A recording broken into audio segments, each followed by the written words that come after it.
I know. If one of our girls are leaving time,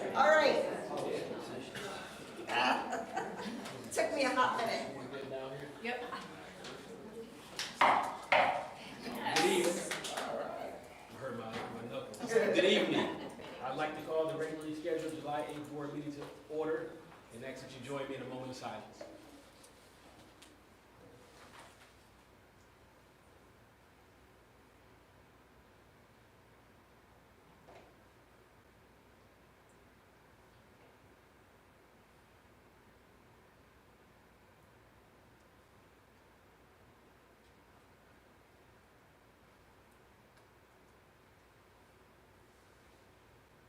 Thank you.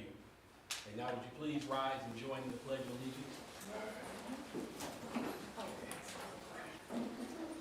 I pledge allegiance to the flag of the United States of America and to the republic for which it stands, one nation, under God, indivisible, with liberty and justice for all.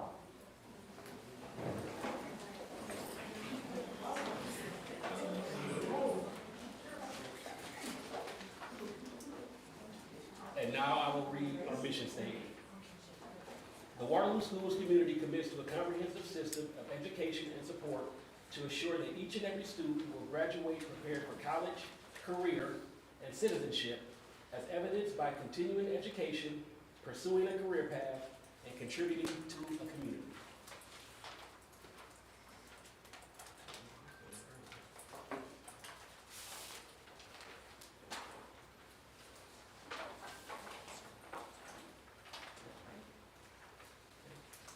The next item on our agenda is information from individuals and delegations. This is the opportunity where those who wish to address the school board may do so. Please keep your comments to 3 minutes or less. Ms. Arndorfer will hold up a yellow card when you have 30 seconds remaining and a red card when your time has expired. At that time, I will ask you to conclude your public remarks. Please also keep your comments respectful and constructive. We're all here with the goal of trying to help our students. Please also avoid criticizing the job performance of specific employees of the school district. Personnel matters are confidential and must be handled through proper channels and not in a public forum. Finally, we provide this opportunity for public comments, but it's generally not a back and forth discussion, especially if items not on the agenda. At times, we'll try to help if we can with information before or after the meeting, but we have to proceed with our board meeting agenda items. With that, I invite anyone who wishes to address the board to please come forward and state by saying your name and your home address.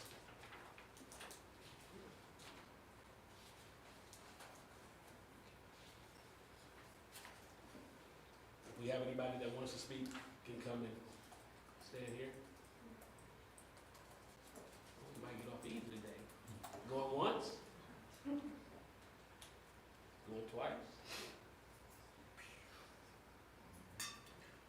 Can I get a motion to close? No? All right, moving right along. The next item on our agenda, item 6, the Guernsey Foundation Grant Award to Life Labs Program. It's the superintendent's recommendation that the Board of Education accepts and acknowledges with gratitude the $12,000 grant from the Max and Helen Guernsey Charitable Foundation to support Life Lab programming for the 2024-2025 school year. So moved. Motion. Second. Second, and I see we have, here she goes, Maggie Huntsman is here. Here to say, if you have any questions about our Life Lab program, for those of you that aren't aware, this is the experiential and service learning program for our students that supports classroom conversations, that gets those conversations from inside the walls to outside the wall in the form of field trips and learning that supports standards and the curriculum. So we're first time grant applied for the Guernsey Foundation to support this specific program. Otherwise, it's supported by McElroy and district funds. Here to answer any questions you may have. How many students will be involved this year? Yes, for this school year, it'll be PK through 10th grade, times 750 kids. So every student?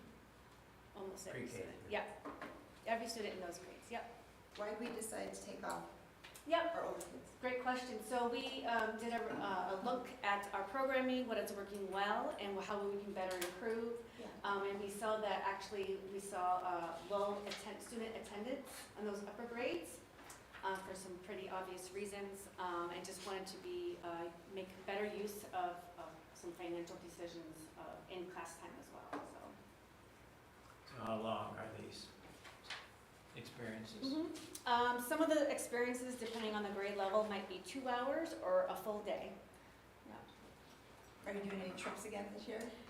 Yes, so outside the Cedar Valley are remain the same. So second grade will always go to the Blank Park Zoo. We have planned for this year. Fourth grade to the Mississippi River Museum in Dubuque. That supports the travel theme. Seventh grade supports the motion, the kinetic and potential energy to go to Sundown Mountain. Yeah. Otherwise, all the other experiences occur in the Cedar Valley. I don't have a question, but I do have a comment. Sure. I think you guys do a great job. It's always great to hear when kids come back from, and they're just excited with what they learned. So Great. I just want to mention. Great, thank you. That's the goal, to get kids excited about learning. Thank you, John. Do we have the schedule already? Are the students going to be doing some of the things that they've done in the last few years, or will you switch that? Yes, so majority of those experiences are the same. We have made a few differences, wanting to utilize the resources in the Cedar Valley. So for example, the fifth grade experience is still learning about the environment, but now at Hartman Reserve. And Where were they before? Ingowanis. Oh, gotcha. Yeah. Okay. And I'm excited about the sixth grade experience, moving that team building from the Waterloo and Strawberry Point to a day of service for 9/11. And the trip to Minneapolis or whatever it was that just not, was it too expensive or what? All the above. I mean, it was pretty wow and wonderful to get our students outside the state of Iowa to Yeah. experience American pastime, but looking at the participation numbers and the costs associated, we wanted to Yeah. be more fiscal responsible. Yeah, Can we get a list soon of Yes. what you're doing? Okay. absolutely. Thank you. And for us to, and for volunteers? Come on board. Okay. Yeah. So just so you're aware, we surveyed our teaching staff and our administrators and asked that, we looked at like what I would consider to be like 6 career readiness programs that we do across the district. And the feedback I got, Amy, and you correct me if I'm wrong, but I think Life Lab's got the highest scores of the perceptions of our teachers in terms of the impact it's having on kids. Yeah. So we're absolutely like committed to continuing. What you've heard Amy say a couple times is budget. Those of you who are on the budget committee have heard this. If you are not on the budget committee, this might be a little bit newer to you. We're trying to get lean across the district. That's going to be a theme tonight. We're going to talk a little bit more about the nursing contracts too. But with Life Labs, we did make a 33% reduction in terms of the allotment, the budget. So she's making it, Amy's done a great job of hey, we're gonna make it work. So that's why we're hearing some of the slight adjustments. No longer doing the Minneapolis trip, no longer doing Camp Ingowanis. Bringing it more local, we do feel like we got a lot of local opportunities that kids will still get good experiences, but it also helps us out financially. So that is one thing I want to be clear on in terms of the adjustments we're making for next year. One of the big things I think that is a takeaway from this program is that the equity Yes. of it. For a long time, elementary kids, certain buildings could go to different experiences if they did fundraising. So for me, that, not just the career part, but this is providing an opportunity that we should have always made equitable. So the fact that we're doing it now is very important. So thank you, Amy. Thank you. Can you give me an example of, I've heard the fun trip sound really exciting, Yeah. but what are some of the things that you may do here in the Cedar Valley? Can you give me an example of one? Yes. Kindergartners have a theme of farm, so they visit the Hanson Farm, the dairy farm in Hudson. Third grade's theme is my Waterloo, or my community, so they get to experience 3 different activities downtown Waterloo, whether it be John Deere, the Grout Museum, soccer at the sports complex, or the Dan Gable Museum, which is really popular for the alumni of Lowell and Dan Gable. 8th grade's the college experience, again, career readiness with a trip to UNI. 9th grade stays in the Cedar Valley and they hear a motivational speaker about being respectful for themselves and also for each other. And then 10th grade is a job shadow experience, a short half-day job shadow experience in the Cedar Valley where we knock on the doors of our best 25 business partners to place all 700 students in their our community. So, Thank you. yeah, thank you. Well, as always, we're extremely appreciative of the Max and Helen Derby Charitable Foundation for their support of our district, for programs like this that we all know and feel are valuable for our students. The experiential learning, the piece that, I don't want to say it's underrated, but it allows students to see a different type of style of learning outside of the classroom. So we're extremely appreciative of this donation from their foundation. So all those in favor of approving the superintendent's recommendation, state aye. Aye. Any opposed? Chair votes aye, motion carried. Thank you for all your work as well, Amy, in this. We appreciate you. I'm standing by. Yes, yes. I'm not clinging or anything.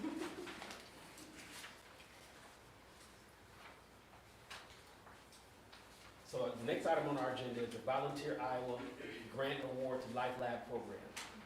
So the superintendent's recommendation is that the Board of Education accepts and acknowledges with gratitude the $15,000 grant from Volunteer Iowa to support pre-K-12 Life Lab programming for the 24-25 school year. And Amy, So moved. oh, can we get a motion? Second.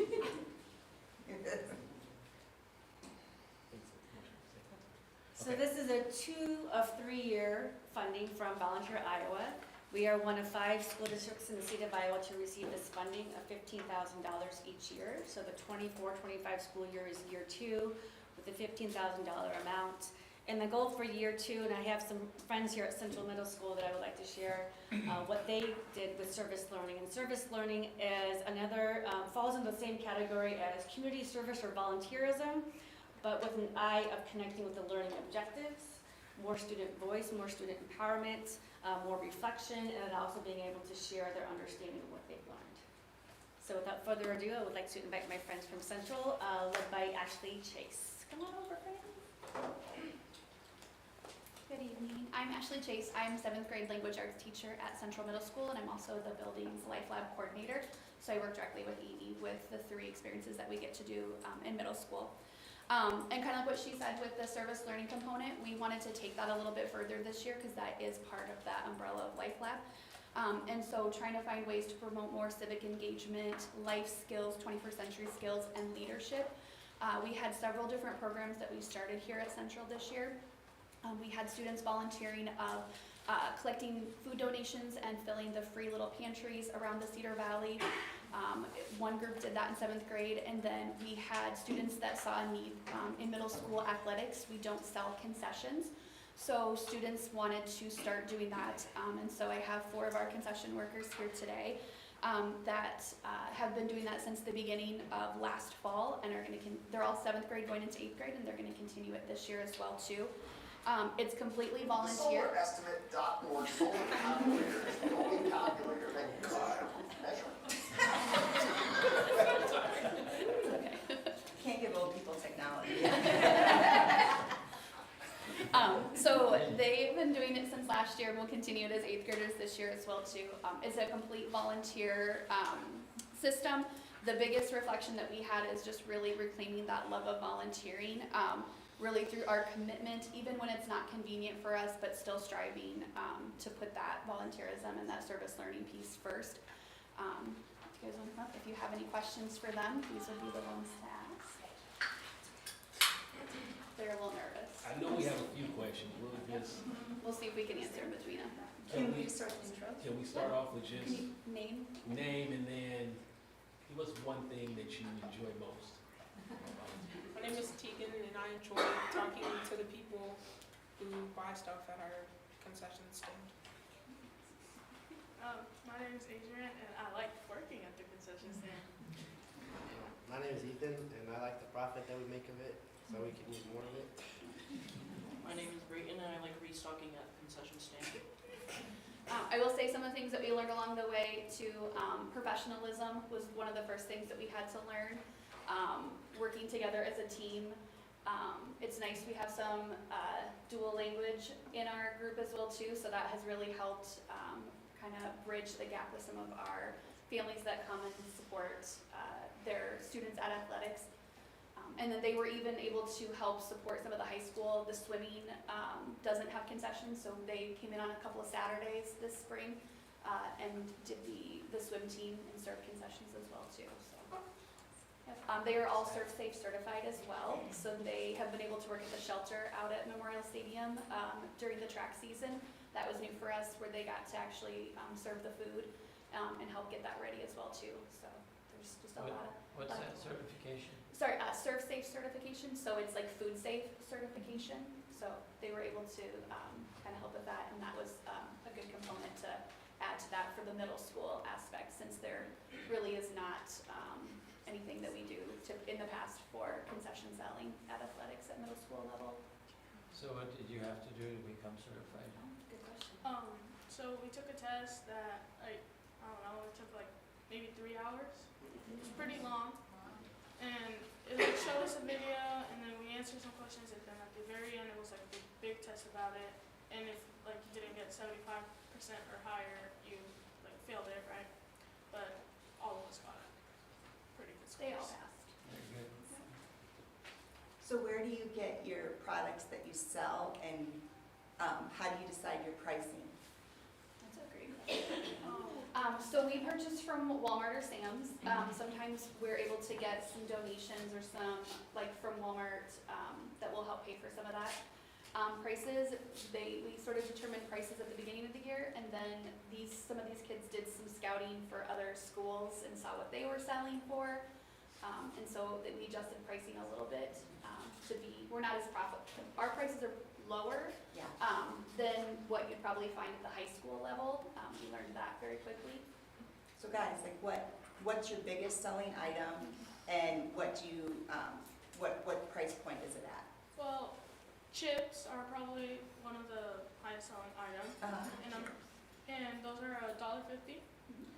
Or we have drinks like water or Gatorade or this Arnold Palmer tea and lemonade. We have those. What's the price for Gatorade, those? The Arnold Palmer I think is $2.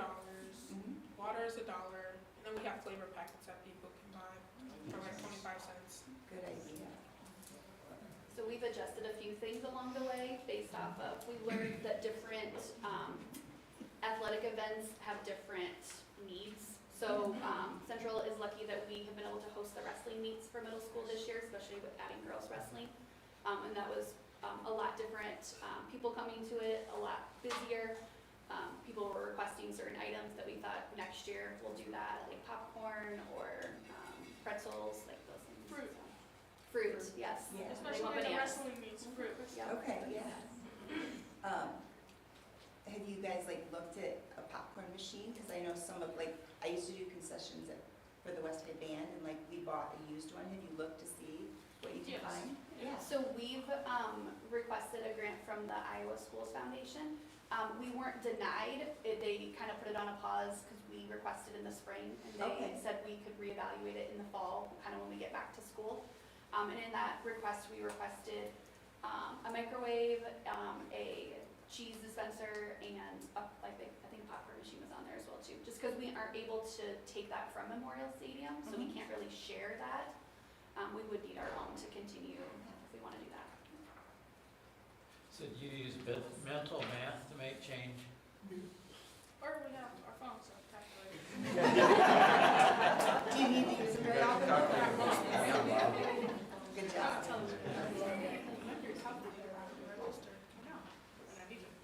I want to touch a little bit on the volunteer portion. And at the young age that you are, middle school students, and the giving of your time and your talents to benefit others.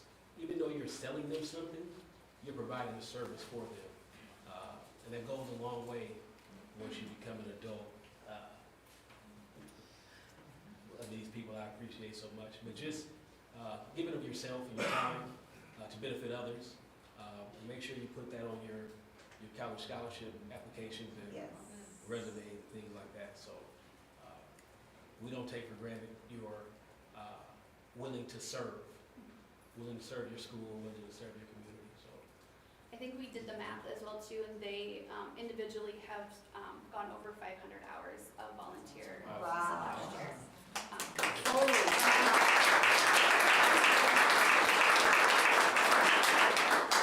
You guys could run for board when you're older. Yes. Don't let her tempt you.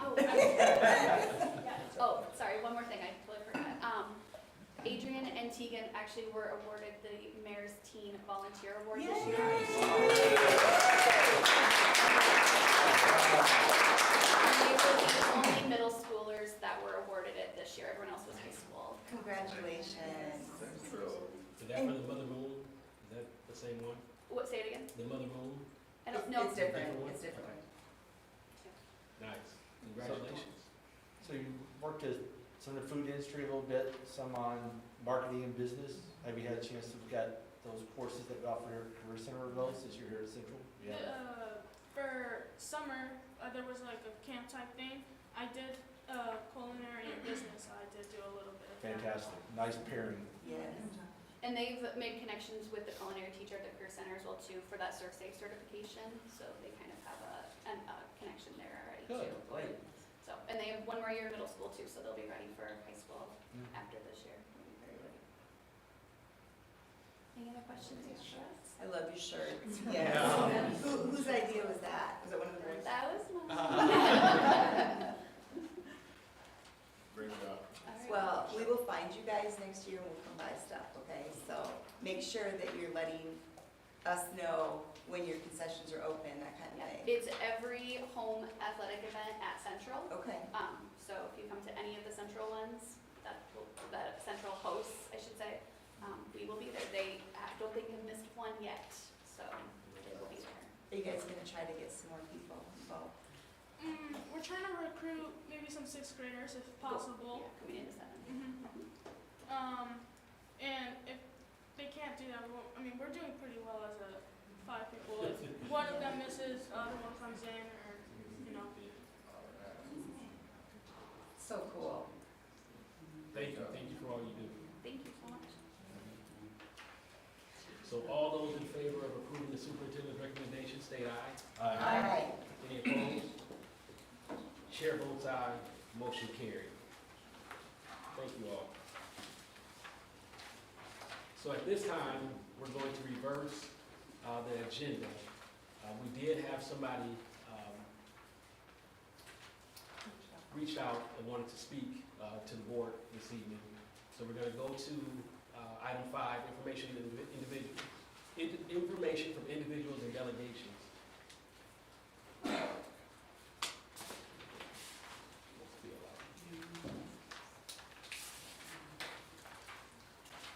So the next item on our agenda is information from individuals and delegations. This is an opportunity where those who wish to address the school board may do so. Please keep your comments to 3 minutes or less. Ms. Arndorfer will hold up a yellow card when you have 30 seconds remaining and a red card when your time has expired. At that time, I will ask you to conclude your public comments. Please also keep comments respectful and constructive. We're all here with the goal of trying to help our students. Please also avoid criticizing the job performance of specific employees of the school district. Personnel matters are confidential and must be handled through the proper channels and not in a public forum. Finally, we provide this as an opportunity for public comments, but it's generally not a back and forth discussion, especially if items not on the agenda. At times, we'll try to help if we can with information before or after the meeting, but we have to proceed with our board meeting agenda items. With that, I invite anyone who wishes to address the board to please come forward and start by stating your name and home address.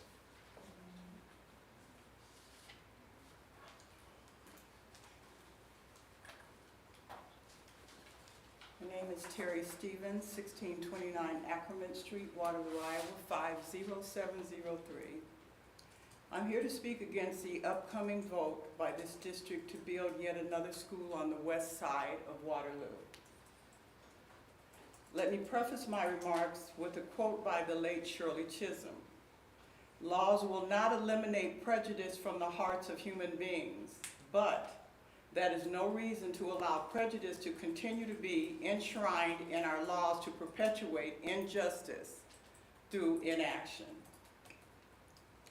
The prejudice and racial discrimination continuing by this district in terms of staff, curricula, programming, activities, and buildings has been prevalent in Waterloo forever.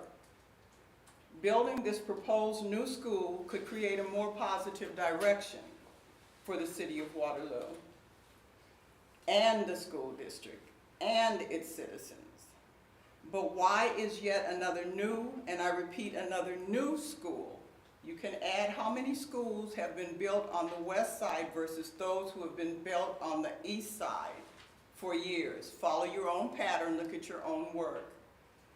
So why is yet another new school being built on the west side?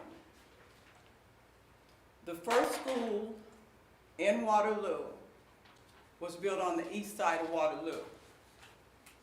Subsequent schools that were built in Waterloo were built on the east side of Waterloo. Check out your own history. There are plenty of them that were built on the east side of Waterloo. East High has a campus which, though unutilized, has enough space for the proposed new school. And if it took a progressive equality and excellence policy that frowns on and disallows all forms of discrimination, it would be a model for other schools, not only in the district and the state, but in this country. That in itself would assist with uniting this city rather than dismantling it. Most schools that followed on the path to education, again, I reiterate, were built on the east side of Waterloo. Now the best, the largest, the more up-to-date, and the most expensive schools are built on the west side of Waterloo. Let's stop that trend and spread the trend in a more equitable, fair, and cost-efficient direction for education.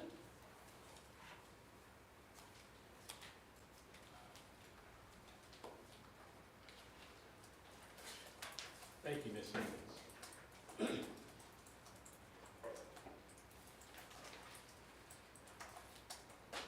Can I just ask one thing?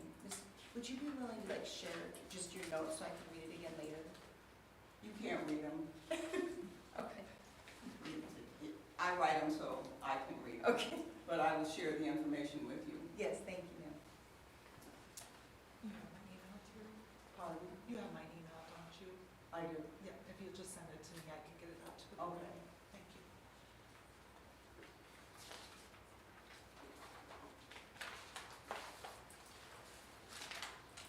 The next item on our agenda is for information only. It's the Cooperative Sponsorship Agreements.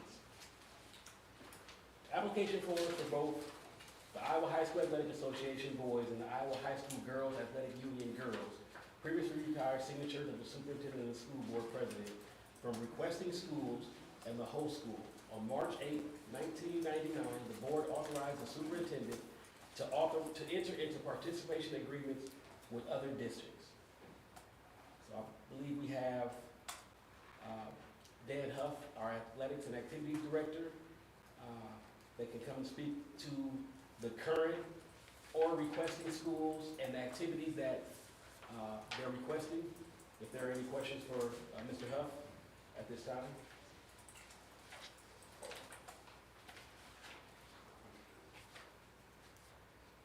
And I believe this is just a formality. We're already in partnership with these schools for the agreement for athletics. I don't see any changes. Are there any questions?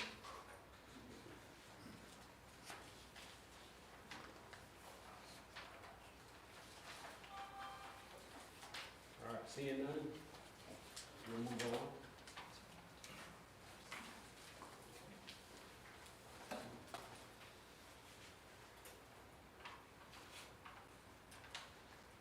The next item on our agenda is the consent agenda. We will be removing item 2, personnel appointments and adjustments.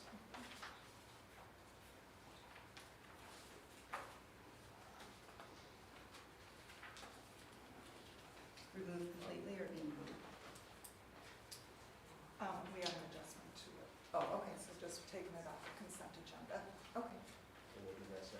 Are there any other items that board members want to see removed?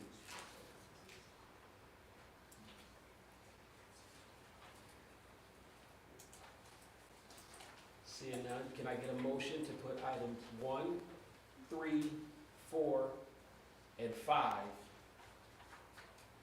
So moved. Second? All those in favor of approving items 1, 3, 4, and 5, state aye. Aye. Any opposed? Chair votes aye, motion carried. That brings us to item 2. I don't like to do it. It's the superintendent's recommendation that the Board of Education approve the personnel items as listed. And Dr. Smith will give us information. Second. We did. Oh, please, a motion. We did. Do I need to read this off, Pam, like the name too? Yes. Okay, so I'm just reading this email from Anthony that came in today at 1:54. We are approving the release of a teacher, but we did not get confirmation of his willingness to pay the release fee until today. In order for him to sign a contract in his new district, he has to be released and can't wait until our next board meeting. His name is Lincoln Vorba. He is a teacher and coach at West. I will not be in attendance tonight, so either Jared or Pam, can you add that verbally once the consent agenda comes up? From Anthony. This is under resignation, right? Resignation of Lincoln Vorba, who's a teacher at West and coach. I believe he got an administrative position in Northwest Iowa. He is on there for resignation for coaching, so just the teaching position. Okay.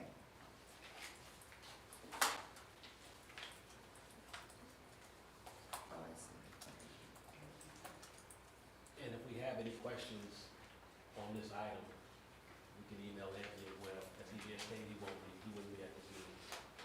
If there's any further questions. Is our policy still, we have not readdressed the policy regarding, what do we call it, the payout? Yes. Yes. Okay. But it's coming up? It's coming. Okay. Yep. Thank you. So we do have to add a friendly amendment to the personnel appointments and adjustments. So are you, Yes, Jesse? Yes. Okay. Stacy? So is this a deviation from our current policy? To add something at the end, we have No. done, or to No, The allow it. allowing, allow. did the person meet our normal requirements, or is this a? I don't know about the situation. In terms of changing the amount, is that what the Yeah. I'll be honest, like, I don't know the release fee, what was paid in this situation, if that's like the full 5,000. I unfortunately just don't have that information. But it does say, We can find out. it does say the willingness to pay the release fee. Okay. So I don't think there will be any issues with the willingness to pay. Yeah, and I know of at least another instance when somebody's going from a teaching position to an administrative position, We never want to hold them back. We want people to be able to, continue their careers and forward their own career. We don't want to do that at the expense of, it's not like quitting in the middle of the school year. But it does say, I'll read it again. We are approving the release of a teacher, but we didn't get confirmation of his willingness to pay the release fee until today. Right today. So the fee, Okay. So there's a willingness. yes. so we're assuming. So we're good. Yeah. Okay. Are we good on that? Yep. All those in favor of approving the superintendent's recommendation, state aye. Aye. Any opposed? Chair votes aye, motion carried. That brings us to the next item. On our agenda, the school nursing agreement for the 2024-2025 school year. It's the superintendent's recommendation that the Board of Education approve the nursing contract agreement between Unity Point Health Corporation and Waterloo Community School District for the 2023-2024 fiscal year at a total cost of $1,696,450 $937 as presented. So moved. Second? And I see Adrian Yes, Carlson here. yes, I'm here representing Sheena, who is unable to be with us today. And so we did work with Unity Point. We held several meetings with their leadership to come to an agreement on the new contract that we're moving forward with. It is a decrease based on reviewing staffing for us, our needs, so looking at the needs of our students, but also being good stewards of our tax dollars as well. So I do know the information was shared out with you on what those changes were. So any questions that you might have? Can you just walk through them a little bit? Sure, yep. So we are reducing the health assistance number by 9. We will still have a registered nurse at each of our buildings. We are reducing their professional development hours to a maximum of 12 per person.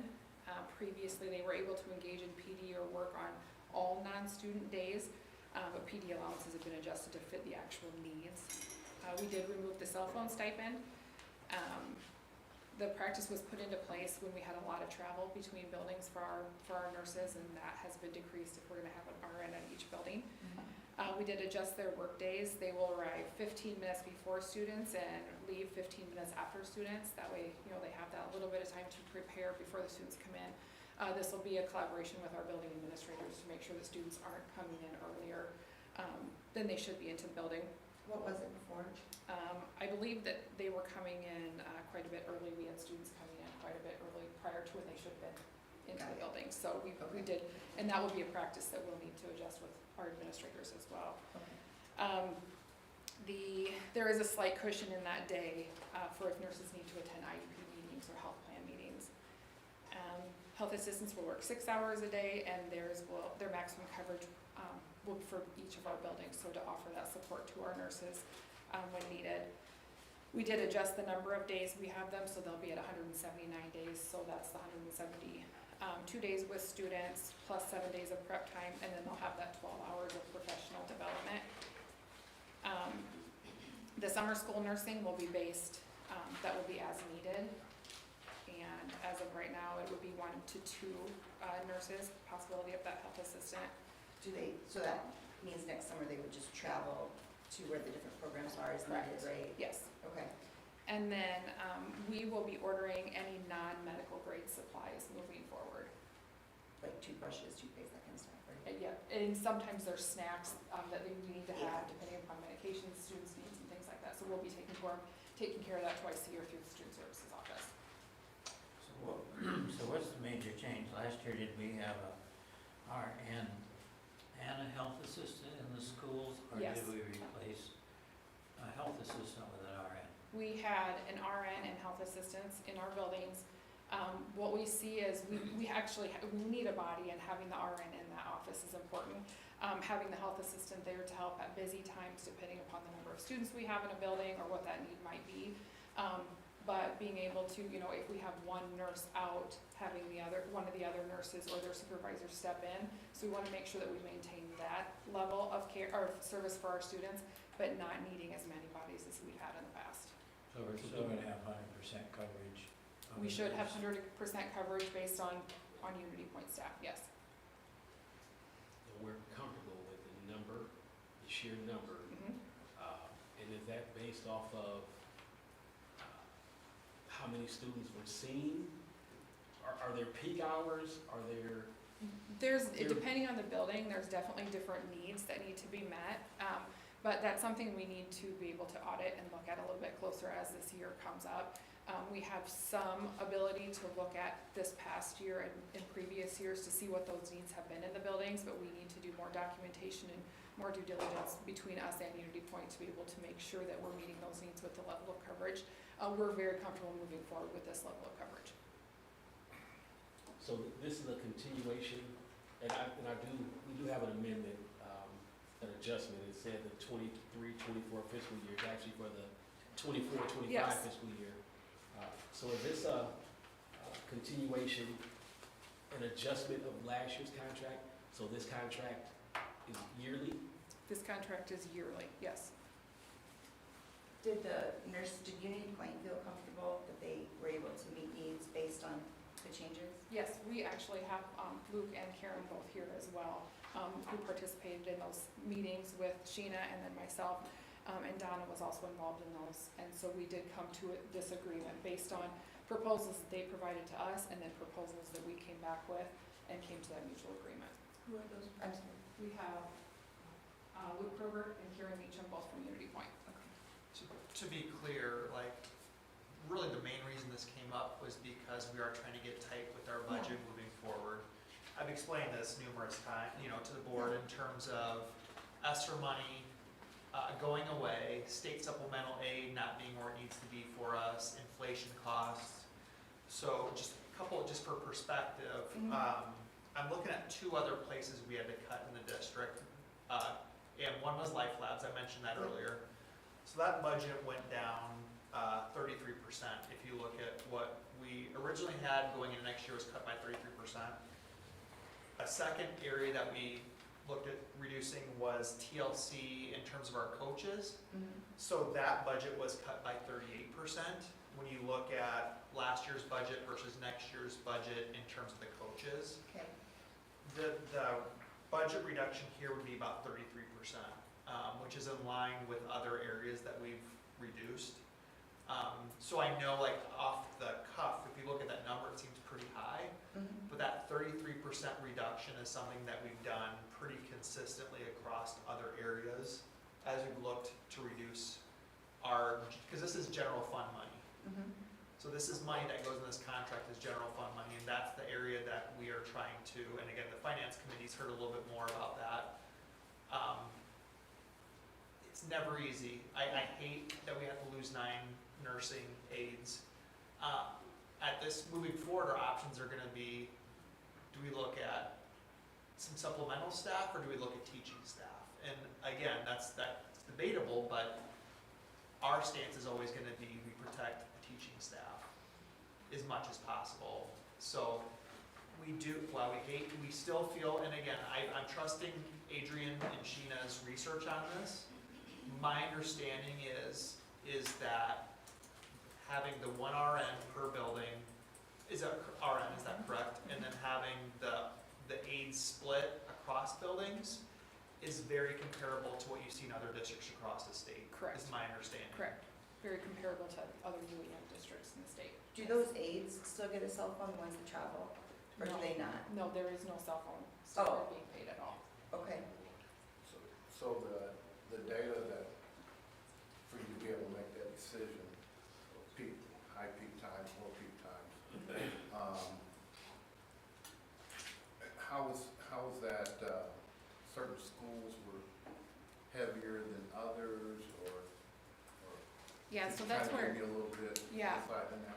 So that's where the health assistants will really come in, is when the nurses are having that high peak time, or when they have some higher needs in their building. Those health assistants wouldn't be able to be present to help maybe with giving out meds if they're doing tube feeding or something. So obviously, we do have some higher need students in our district, but that's something to review as those placements are made. Would other, like you said, with medication and stuff, would other individuals in the school, in that building, would they have the license or the They would, certification yes. to, Yep, we would have individuals in the buildings who would go through med certification to be able to give out medications when we wouldn't have somebody present from Unity Point. So those are like the folks too that also travel when we have kids Field go trips field and trips and things like stuff, that. yeah. Mhm. Like if you have a type 1 diabetic child or whatever, right?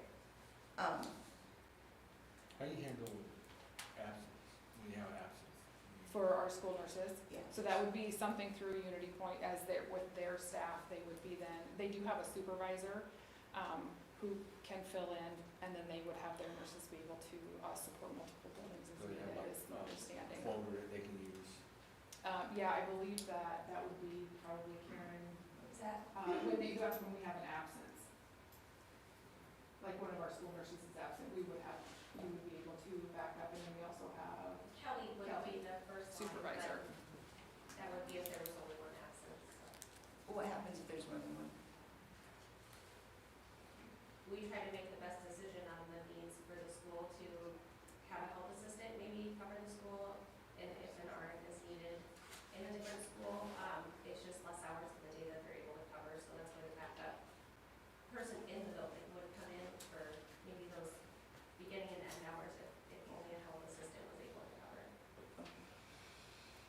So we kind of, before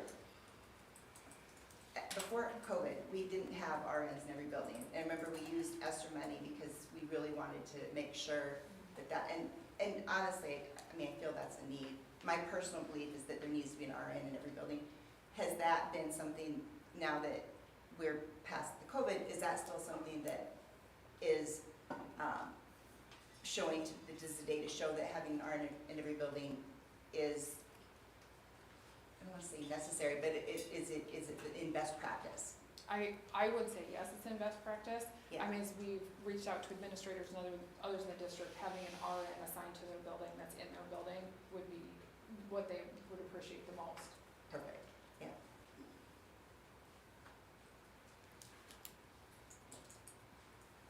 Any more questions?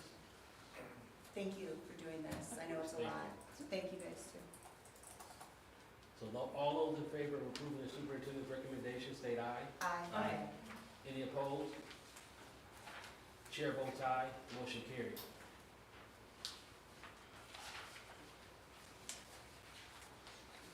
The next item on our agenda is the liability and workers' compensation insurance policies. It's the superintendent's recommendation that the Board of Education approve the quote reviewed by the district's finance committee to participate in the IASB safety group plan with total premiums of $1,348,823. So moved. Second? And I'll give a few details on this. Since 1974, the Iowa Association of School Boards, the IASB, has provided Iowa schools with a comprehensive insurance program covering property and casualty, errors and omissions, automobile, general liability, commercial liability, and other insurance services. The IASB Safety Group Insurance Program works with our local insurance agent, PDCM Insurance, to provide outstanding liability insurance coverage to meet the unique risk needs of schools while maintaining competitive and stable insurance prices.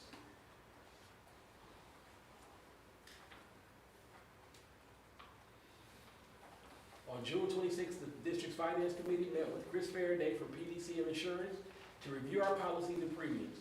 After a very comprehensive review, the finance committee recommended accepting this quote and policies for the 2024-2025 school year. And we have our own Jeff Severfield, CFO, can answer any questions. You recapped it all, so if there are any questions, I'm glad to answer them if I can. I have a comment. This is a 22% increase. We all know insurance rates are skyrocketing forever. But it was pointed out that the restrictions of the Iowa Association of School Board Safety Group Insurance Program, which you said we've been part of, are such that it doesn't necessarily fit Waterloo District really well. In other words, if we wanted to have a higher deductible to reduce our costs, any of those customized things are not allowed as part of that program.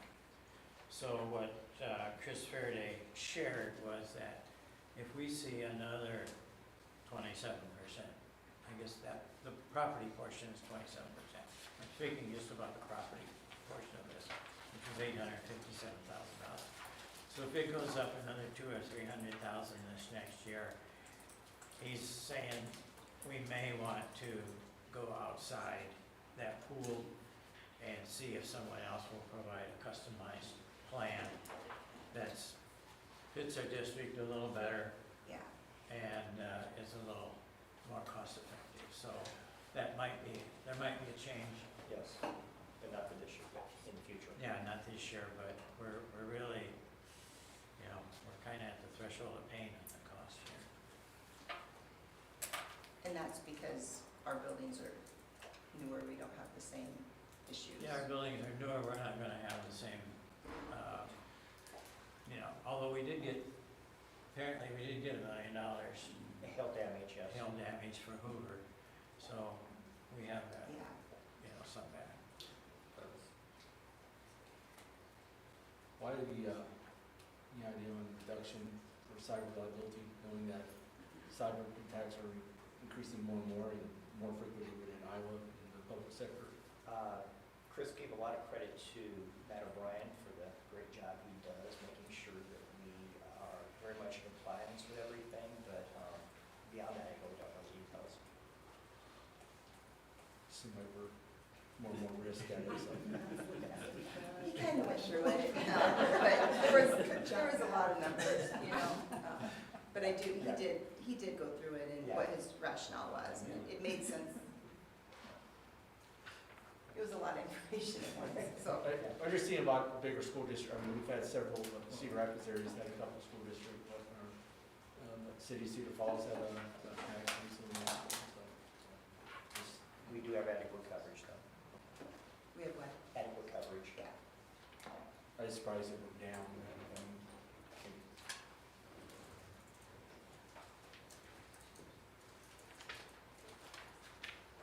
Any more questions or comments? No, and thank you for, when Chris was here, helping me understand what he was saying. It's hard to understand. Yeah. All those in favor of approving the superintendent's recommendation, state aye. Aye. Any opposed? Chair votes aye. Motion carried. The next item on our agenda is the selection of financial institution for deposit of funds. I'm still trying to learn how to work this new computer system they got us on. Bear with me. And the superintendent's recommendation is that the Board of Education accept the recommendation of Financial Services to approve Farmer State Bank of Waterloo as the district's financial institution for the deposit of funds from September 1, 2024 through August 31, 2028, according to policy 701.1. Board policy 701, well, can I get a motion to put that on the table? So moved. Second. Board policy 701.1 states that the board shall select the financial institution the district will utilize for banking services from among the financial institutions located within the boundaries of the district for a period not to exceed 4 years. Our current agreement with Farmer State Bank is scheduled to end on August 31st, 2024. A request for proposal was directly sent to 7 banks or credit unions within the boundaries of the Waterloo Community School District. In addition, a notice was placed in the Courier stating we were accepting bids from any financial institution that would like to submit a proposal. Bids were due by June 28th at 3 p.m. The district received bids from Interstate Bank and Farmer State Bank. And we have our own CFO, Jeff Summerfield, here to answer any questions that we may have and give us a little history about this. We have been with Farmer State Bank for the last 2 bids, I believe, so for the last 8 years. They've done a great job for us, but again, we're required by law every 4 years to go up for bids for a financial institution. Like you indicated, we got two financial institutions submitted bids. Both of those were very capable and competent and would work well for the district. The main deciding factor really was the cost or the interest that we can earn between the 2 financial institutions. First Interstate Bank had a nominal monthly fee. Farmer State Bank didn't have any fee at all that they're charging us. And then in addition to that, the interest rate that we will earn on our account with Farmer State Bank would be about 1% higher than what First Interstate Bank will provide. They're both tied to the federal funds rate and then minus a certain amount. And the rate was just higher at Farmer State Bank, which is going to generate between probably $200,000 and $300,000 additional interest income every year for the district. That was the main deciding factor between the 2 bids. What were the rates? I don't have it, but again, it was tied to the federal funds rate minus a certain percentage discount, and the difference was about 1%. That's a lot. It says that we're not to exceed 4 years. Is it best practice or? It's a state requirement. A state requirement not to exceed 4 years? Yes.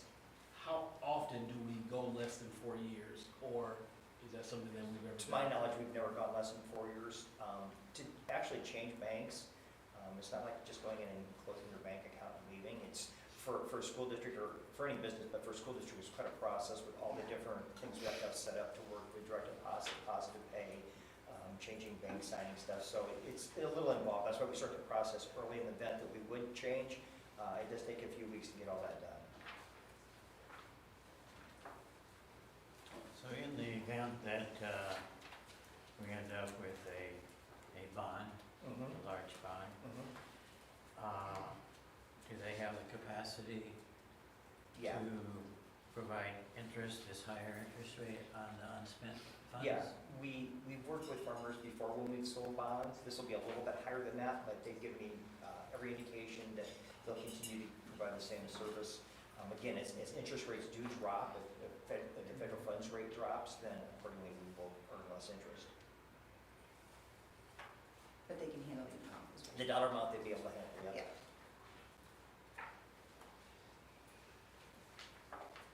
Thank you, Jen. How come we only got 2 out of 7? I'm just wondering, is that unusual? Do you know how that typically goes? I anticipated getting 3 or 4. I look back the last couple of years, or the last couple of times that we've done this process, we've averaged getting about 3. Yeah. I think one time 4 bids, but usually there's just, I don't know why they fly, but. I think they want us. Yeah. They're nice to work with, so. Yeah. Is it hard to beat out the incumbent? Is it almost like, is it not worth it to them to try? I would hate to speculate the reason why, but I mean, I know we've had a great working relationship with farmers, so maybe that's possibly the reason why. They came in with a great interest rate, though. They wouldn't know that, would they? Yeah, I mean, I honestly don't know. I just wondering. You would think, with our budget. I want us back to handle it. Maybe we're more hassle than not. Yeah, Jeff, thanks. Hard to believe. So seeing no other questions or comments, all those in favor of approving the superintendent's recommendation, state aye. Aye. Any opposed? Chair votes aye, motion carried. Okay, that brings us to our next item, the set date of public hearing for proposed issuance of school infrastructure sales, services, and use tax revenue refunding bonds. It's the superintendent's recommendation that the Board of Education approve the resolution fixing date for a hearing on the proposed issuance of approximately $165 million in school infrastructure sales, services, and use tax revenue bonds, and set the date of the public hearing for July 29th, 2024 at 5 p.m. in room 108 of the Waterloo Career Center, 1348 Katoski Drive, Waterloo. So moved. Second. The district proposes to issue approximately $165 million in school infrastructure sales, services, and use tax revenue bonds for the purpose of providing funds to convert Central Middle School building into a new high school building, including constructing additions and related remodeling and improve the site, including costs of issuance and a debt service reserve fund if required by the purchaser. Any bonds received remaining after completion of this project will be used for other school infrastructure projects as authorized by the district's revenue purpose statement.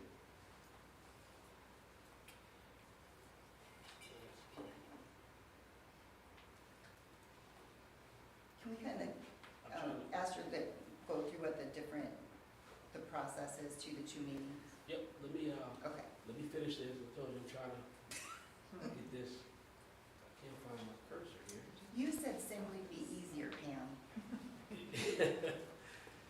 Iowa Code Section 423F.42 requires that the Board of Directors hold a public hearing on the proposed issuance of sales tax bonds, and that the electors be given 14 days following the hearing in which to file a petition with the board secretary requesting an election on the bond issuance. The petition must be signed by eligible electors equal in number to not less than 100 or 30% of those voting at the last preceding election of school officials under Iowa Code Section 277.1, whichever is greater. If a valid petition is not filed within the 14-day period following the public hearing, no action may be brought questioning the legality of the bonds, the authority to issue the bonds, or any of the proceedings in connection with the issuance of the bonds. 2 meetings are required to complete the hearing process for the proposed bond issuance. The actions to be taken at each of the meetings are as follows. The first meeting, which is today's meeting, July 8th, 2024. Resolution fixing the date for a hearing on the proposed issuance of approximately $165 million in school infrastructure sales, services, and use tax revenue bonds. The board announces its proposed issuance of sales tax bonds, including the approximate amount of the bonds and the intended use of the bond proceeds, and sets the time, date, and location for the public hearing on the proposed issuance. A notice of the hearing, including the date, time, and place, is a part of these proceedings. The notice of public hearing must be published in 1 or more newspapers, not less than 10 nor more than 20 days before the public hearing. The notice is scheduled to appear in the Courier on July 16, 2024. The second meeting, July 29, 2024. The board holds a public hearing on the proposed issuance of approximately $165 million of school infrastructure sales, services, and use tax revenue bonds. The board considers approval of the resolution supporting the proposed issuance of approximately $165 million in school infrastructure sales, services, and use tax revenue bonds. So for those that are wondering, this is what we've been talking about for the past 7 months. And I believe this calls for a roll call vote to set the public hearing. But at this time, we'll give, before the roll call vote, we'll give board members an opportunity to give any comments that you may have, get any last minute questions answered, and then we'll go with the roll call vote. Esther, can I make a suggestion on that? Absolutely. Okay, so we've had a lot of different meetings leading up to this, a lot of forums, a lot of different stuff. Our comments tonight, I hope there wouldn't be many questions at this point, but our comments tonight, I would hope that we could each get them out in 2 minutes or less, maybe with Pam timing us. And I don't think that anybody is going to convince anybody else on the board tonight about anybody else's comments. So I would ask that we don't make this a back and forth, just one person's take, and then move on to the next person. What do you think of that procedure? I like the procedure. I don't want to limit anybody in their time. Okay. Just because, as I stated when we first initially went into this process, this is probably the biggest thing that our community has seen, going back for centuries. I don't know that there's anything bigger than this. The attempt or the recommendation to bring our community together, as we like to say. So I don't want to limit anybody in how they feel, or cut anybody off in something important that somebody else might need to hear. I just feel like this is one of those things where we have to be here till, an extra 20, 30 minutes, and I do have somewhere to go, but I just feel like this is too important of a thing for our community to put a time limit on it. But I will say, let's be respectful of each other's time. We won't hold up any cards, but I may call loud. Or I still got back problems, so I may stand up, no, I won't. But I do want, and I did ask that board members be prepared to say a little bit, not only for you as a person, but your constituents and our community, to let them know that we don't take this for granted, and just giving everybody that opportunity. Okay? So, let's start with Director Knight. Right, so I look at this as an opportunity to improve our operational efficiency as a district. We've made quite a big investment in the Waterloo Career Center. We do that as the path forward to improve graduation rates and engage our students with skills that will prepare them for the world, be able to transition better into society in terms of being employable, having skill sets, and being prepared for career afterwards. Some of our costs we have challenges with are gaps. We have transportation costs to get kids here during the school day. We run a lot of buses back and forth between east and west of here. There are costs associated with that, and then there's a challenge of getting students who want to leave their home building. With them here, they'll have, I think, more opportunity, and in just the transitional period. When we look at, when we bring students here, we're using a 2-hour block, so students in some segments really do not have opportunity. If you're behind on credits, you don't have much opportunity to come out here and experience some of the great offerings. If you're in advanced pathways, it's much more of a challenge to give up your course time to come out here if you have to give up an AP class or IB class you're taking. So more opportunity for those students. Then also looking at the students that are in other specialized areas, JROTC, band, fine arts, where their electives are limited. And so, again, we don't have a 2-hour block necessarily, we're able to fit more in, more opportunity there. I think that I look at some of the students that maybe missed opportunities now will benefit. I look back on my personal experience in education as a student. I was kind of looked at, you're probably going to college, so you don't go to trade school.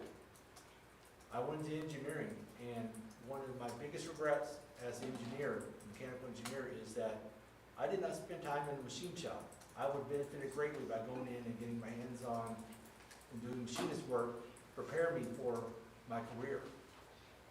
And I look at it for kids in similar situations, they would have opportunities to be able to learn that and further prepare themselves for the education field, even if they don't plan on being a machinist or an electrician or a welder, but they may use those skill sets later on. I do believe at WCC we're going to see better graduation rates. We've seen data supporting that kids that take a course at a career course, WCC, or one offer at one of the buildings, has a much higher graduation rate than students who do not. So we've seen data supports that. The proposal for 8th, 9th grade buildings, I think there's some benefit for 8th graders to be able to separate those from our 7th and 6th grade populations. Also help maybe learn them what high school is about. Transitionals, where, you have to pass your classes, you don't just get an automatic promote. You can kind of transition them better. Same way, our 9th graders tend to be the students that struggle the most and get behind, and then can reap the benefits of some of the other courses out here. Having these 8, 9 buildings, we'll be able to kind of give these a smaller working group to help maybe prepare these students for truly what the final in the secondary education. And then, like I said, I think a lot of speculation on why we're doing this, and my support of this lies, is 90% in the academics. This is where I see we're going to benefit, but there will be benefits from other areas. I think we'll see benefits for fine arts, we'll see benefits in athletics, just because there's so many of our programs that are struggling with participation now, and we'll be able to help improve that too. So, Thank you, Director Knight. Director Matlock. Okay, bear with me because I do not like to go off the cuff, so I have prepared. So I'm gonna read from it. As we discuss the One High School, One Community, One Waterloo project, I'm reminded of Nelson Mandela's profound words. Education is the most powerful weapon which we can use to change the world. Change is often very difficult, but also necessary for growth and improvement. The quote highlights the importance of embracing change to create better opportunities for our student success.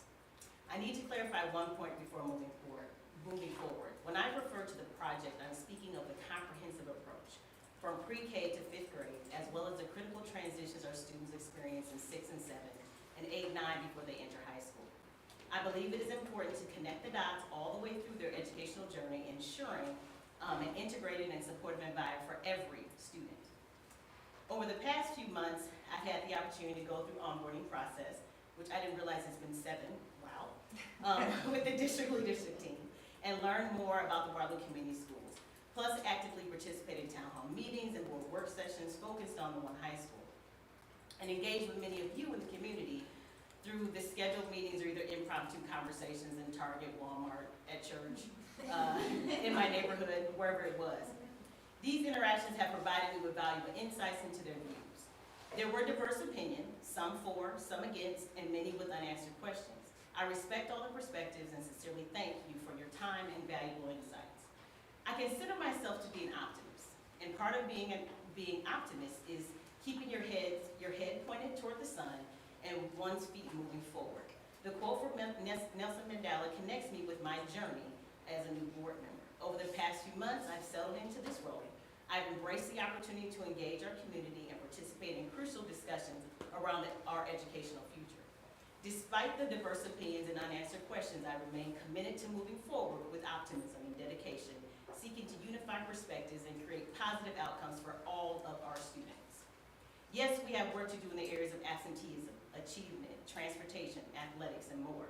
These challenges will persist regardless of whether we have one high school or not. However, I do believe with a comprehensive approach to the educational experience from pre-K through high school, the alignment allows us to implement consistent strategies, support systems, and programs that can adapt to the changing needs of our students as they progress through each stage of their education. At one of the town hall meetings, Jeff Frost talked about the importance of a diploma and a plan. I want all of our students to have both. For some, this path may be straightforward. For others, it may require more support. But if we begin to use all of the tools currently in the place for all students and continue to strategize in the areas of our concern, it is achievable. I don't know if I should go this far, but I'm going to say my vote is yes. This is an innovative step moving forward to progressing student success, community relations, and it's beneficial to better educating the whole student in the curricular stance and also the social emotional learning space. The move brings forth truth equity between our east and west sides and grants each high school student in our districts the right to the same, improving resources, both curricular and extracurricular. It will strengthen district-wide the transitional phases of our students that we all in the areas that we tend to struggle through. Whether it is from high school to workforce, high school to college, or from high schools right out into the world, this comprehensive plan will take our students to a change maker status before they even graduate. If this passes, I am calling all of us, the board of directors, district leadership team, administrators, teachers, paraeducators, coaches, office staff, community partners, former educators, and most importantly, our parents to team up together and make this vision a reality. Thank you. Thank you, Director. Sorry. That's how I operate. I gotta write stuff out. I'm gonna have to change this up and see. I'm glad I got the last couple. Director Mills. Like Crystal, mine is written as well. Not quite as well. It's a little shorter, but just bear with me. I want to say that I'm very I'm anxious in this moment because this is the biggest decision I think that I've ever made besides marrying him and having kids. So I just want people to know that this is a big deal for us. So since we began exploring the idea of combining our Waterloo Community School District into one high school, I have been eating, sleeping, and breathing this project. My poor family can attest to that. Every parent-teacher conference, every community gathering, every extracurricular event, every grad party, at my dentist appointments, I talk to staff, students, parents, community members, community leadership, anyone and everyone who are affected by this decision.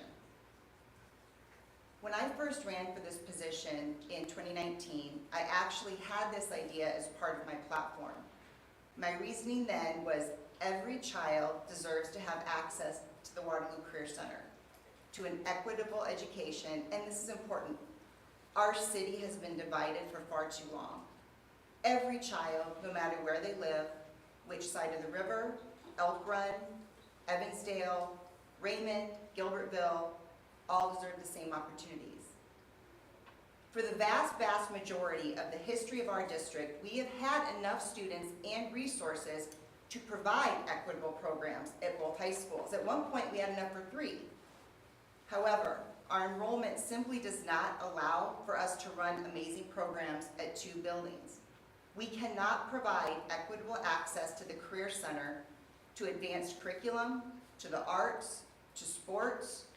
We don't have enough students to run dual programs. If I could choose where we were to build a comprehensive high school, my first choice would not be Central. However, that is where our amazing Career Center is located, and that is where our kids need to be.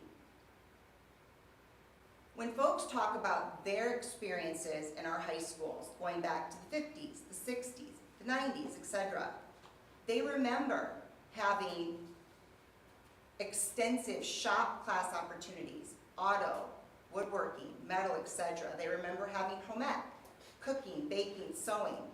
They remember state championship winning sports programs.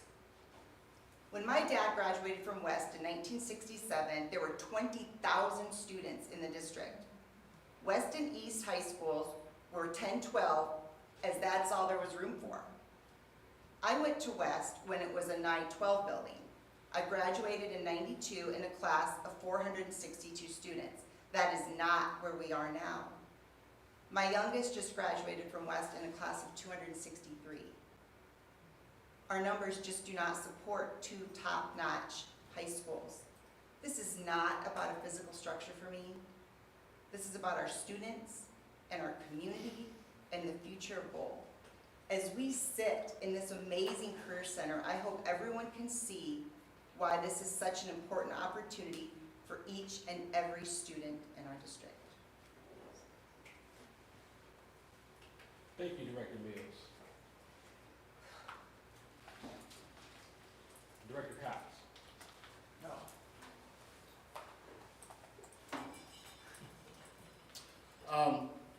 I don't have written out, so I got, but I got more. I just want to say this has been very, this has been on my heart on the simple fact of making sure I get the right information. I have the luxury of outside information when you're going through this process in schools and that kind of thing.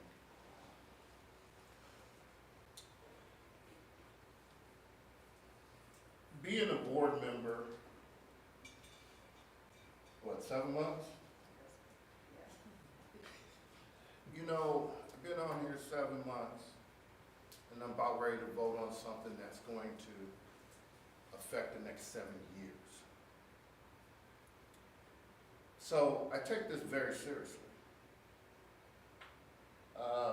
Went around like everyone else, asking, and sometimes, I'm not as popular, so I could hide myself, but at times I did get stopped and heard both sides. And through the different open forums and that kind of thing, collecting information. I'm a processor. I may not process as quick as everyone else, but eventually I get there. These 7 months has been very, very, very hard for me to get through my processing. Very hard. Because of the information.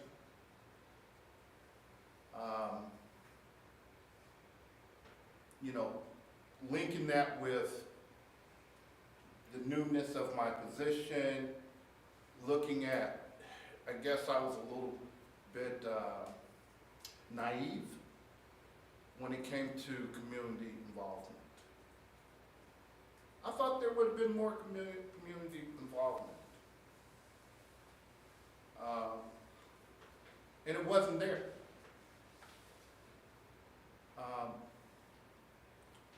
I think the one school is definitely a good direction.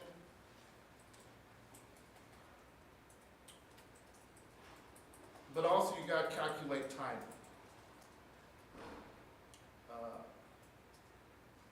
Planning as you go, that's a little bit uneasy for me.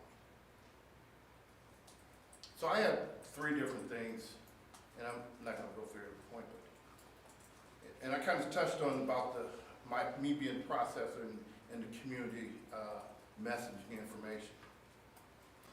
You know, I don't know if we as a board met the community where they are at. You know, our meetings were 5 o'clock, 9 o'clock a.m. Maybe we might have gotten more involvement at 6 o'clock. I don't know. That was some things that was suggested to.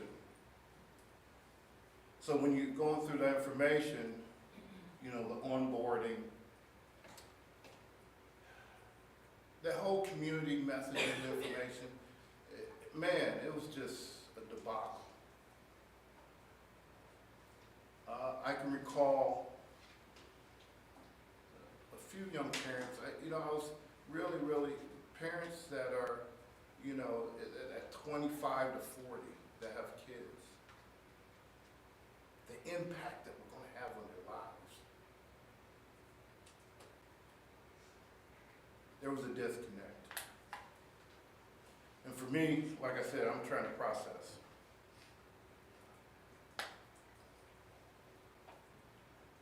When I'm talking about the community messaging information, I'm also looking at the information that I'm receiving during the meeting. So I analyze that. Second, you know, the economic impact. You know, I do understand we're going to have to, down the road, you know, just like any district, we're going to have to get leaner. But there's some question marks. You know, I'm going to go on record. The student attendance thing is going to be a monster. With that, not having a boundary audit, enrollment audit, or that kind of thing, it's really kind of hard, as mentioned, about the numbers do not support. I just wasn't, I'm not saying it's not going to work, I just wasn't convinced. One thing that scares me is our maintenance plan. Man, so the schools that we had back in the day, 10 elementary schools, they're going to be older. What's that? What does that look like in 20 years? Everybody saying it's okay? I don't know. To me, it's not computing. You know, one minute everyone's saying, you know, don't worry about East. But yet, we're going to have middle school students in the East. So what's the plan for that? It's going to go for the next 10 years, 20 years? I don't have an answer. You know, it's interesting. I was talking with my son, and I have my little notes down. And he said, "Dad, what about safety?" Man, I guess I never thought of it. But this is kid in high school talking to me. said about safety. I think we touched on it. There's definitely going to be community benefits, but is it going to be well-rounded? We talk about equity. Is it going to be equity for all neighborhoods?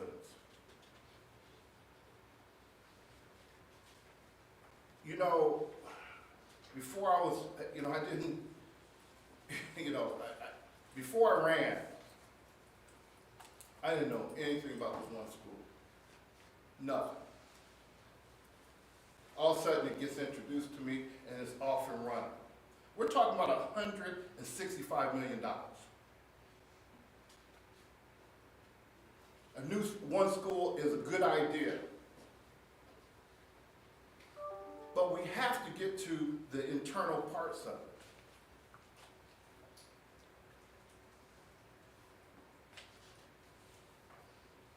I'm not saying this is not a bad direction. I'm definitely questioning the time.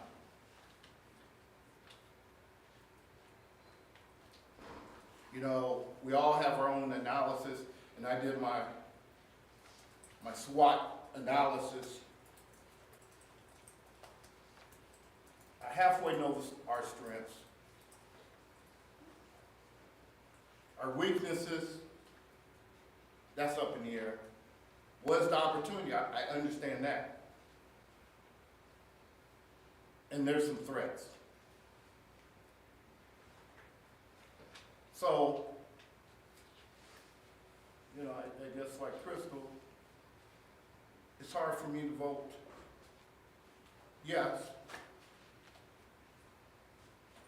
because personally, it would be fiscally irresponsible for me. I wish I had the tenure as these others here on the board, but I'm 7 months in. 7 months in. So, I would like my board members to understand that regardless of where it goes or how it's voted, I'm going to go with the team. But I'm just standing up as one member, just giving an opinion on how I see it. So, thank you. Did you put the timer? I've been hit the button. I just did it silent. Thank you, Director Cox. Director Ewing. Well, everybody, I agree with a lot of the points that learned Director Matlock and Knight and Mills have said. They hit most of the educational points and the things about education and what'll make it better that I would have hit, and so I'm not gonna repeat all of that. What I will say is that the land that we have is here, and it is too expensive on the community to try to buy other land. So we are hamstrung by that, and it is what it is.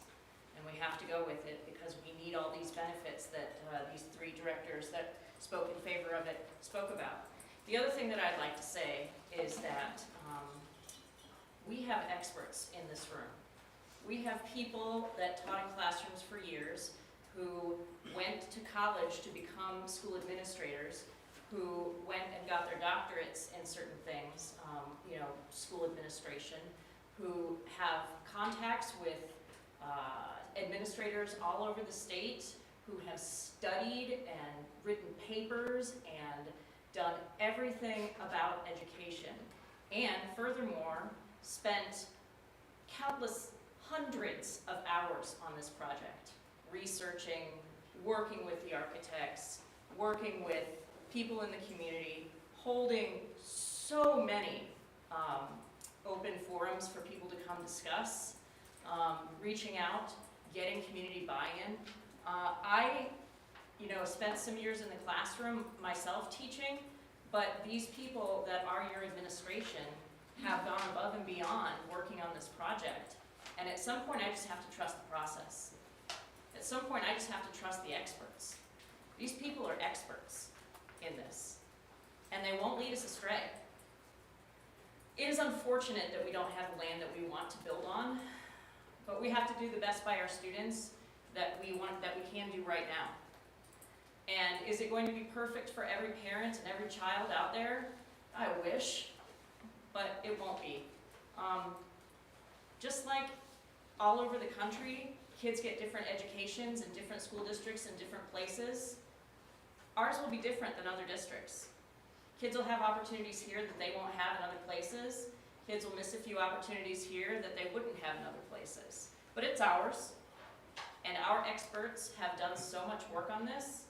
And at this point, I'm telling you, this is the right decision, I believe in my heart, that we need to go ahead with this one school project at this time and with the land that we have, with this amazing career center. And nothing's ever perfect. Nothing's ever perfect.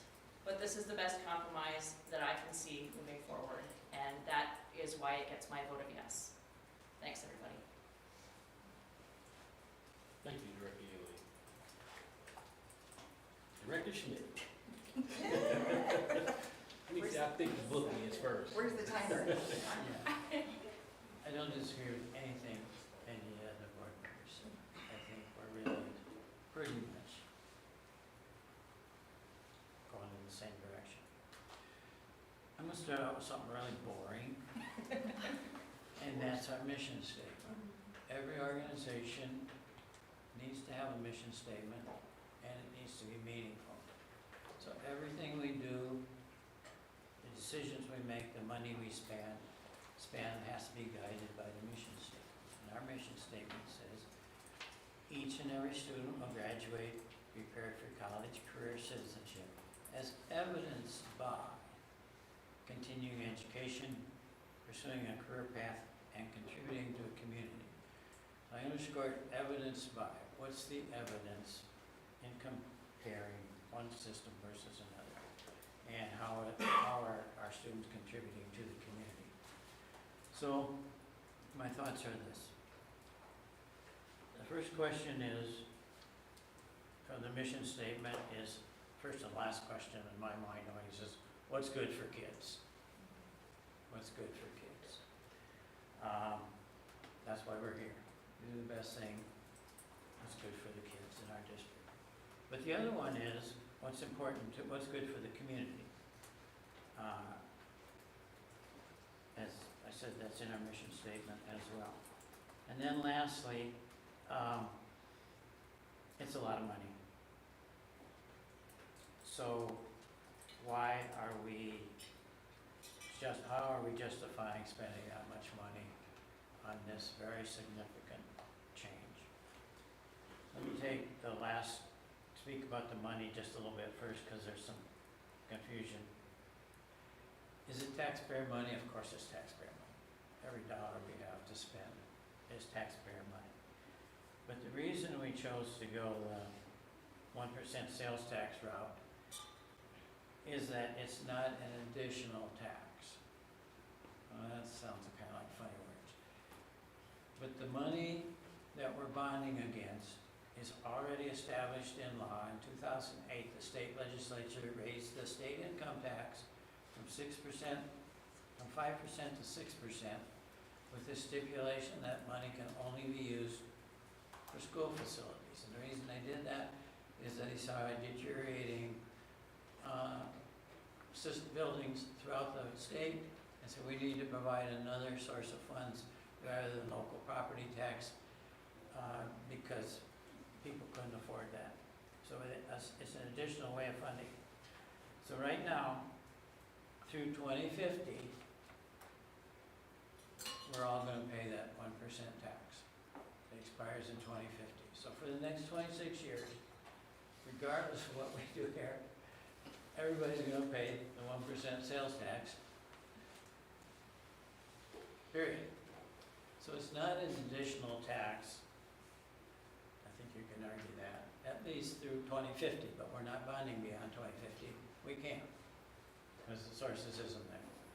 So that's sort of the money issue and the reasons we didn't want to raise local property tax. You know, in 2016, we had the bond offering the community to go fast and go big on a career center. The meetings uniformly said, you're directionally correct. You never should have got rid of shop. But we certainly believe in the careers. We think we need that, the community needs it, everybody needs it, just don't raise our taxes. So the message was very clear. Do something on the career side, but don't raise our taxes. The reason we're in this building today is we had no money. The bond didn't pass. So we said, okay, what do we do now? We've been given a direction by the public to do something, to start a career center. Well, what we had was the vacant stalls here in this building that were the old career classrooms when it was Central High School. And we had this area which wasn't being used. It was the old football locker rooms and some other things. So that's what we had. We didn't really envision at that time that everybody would be at the career center, but the world has changed since then. So that's kind of, you know, why we're here and why we're now promoting everybody being here. So, okay, so what's good for kids?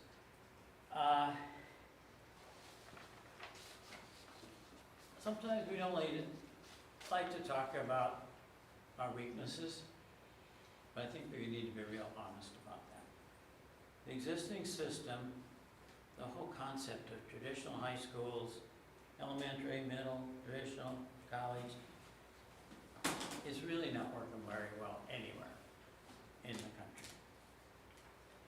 It's been the norm for the last 50 years or so, but I see great value in a paradigm shift, the one we're proposing, which is replace our traditional college prep curriculum with an integrated one that's both career and college prep. And to really integrate that, you need everybody in the same location. I don't want to be negative, but the reality is students no longer attend school just because it's tradition. That trend was before COVID, but since COVID, it really increased a lot. Attendance is down 80%. Our attendance is 80%. Our chronic absenteeism, we improved a little bit this last year, but it's still 30%. Chronic absenteeism is when a student misses 10% or more of the year. Our graduation rate is down. It peaked at 85 4 or 5 years ago. This last year it was 71. We've lost 14%. Our dropouts, 229 year before last, 230 this year. It's even worse than that. 69 kids that dropped out were ninth graders. 67 were sophomores. So we've got 14, 15-year-olds where? Probably on the streets. Not good for the community. We do have a robust school improvement program, but they're no match for the societal changes that are really happening. And equity is diverging. We were very close a few years ago in most of this, in a lot of the statistics. We're not so much anymore. So what do we do? The system really is not working very well. Well, happily, we have probably the most successful model in the state, right here. We now offer what, 20 this fall, something like that, 20 different careers that people can. It's envied by others. I don't know if you read the article by the Cedar Rapids Gazette, but they looked all around. They came to Waterloo and said, we want to copy Waterloo. Attendance is considerably higher. The last numbers I saw, it was 87%. which isn't that great, but that's versus 80%. So it's a dramatic improvement in that. Engagement is higher. Grade point, almost a point higher. 2.9 versus 2.1, I think, is the last one there. The graduation rate for students that take even one course. In the state, students that take a career course, even one, graduation rate is 94%. The graduation rate, according to the state data, in 22-23 here, this building was 96%. Our graduation rate overall was 77%. So I think the numbers kind of speak for themselves. So we're not doing very well, but we kind of know what we can do. We have evidence of that.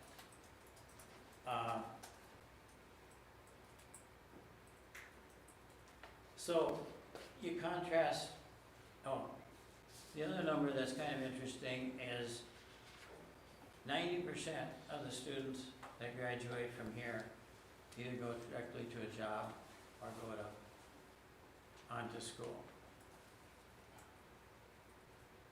So you compare the difference. This kid, this 15-year-old, 9th grade education out on the street, with the kid that graduates from here, 96% of them,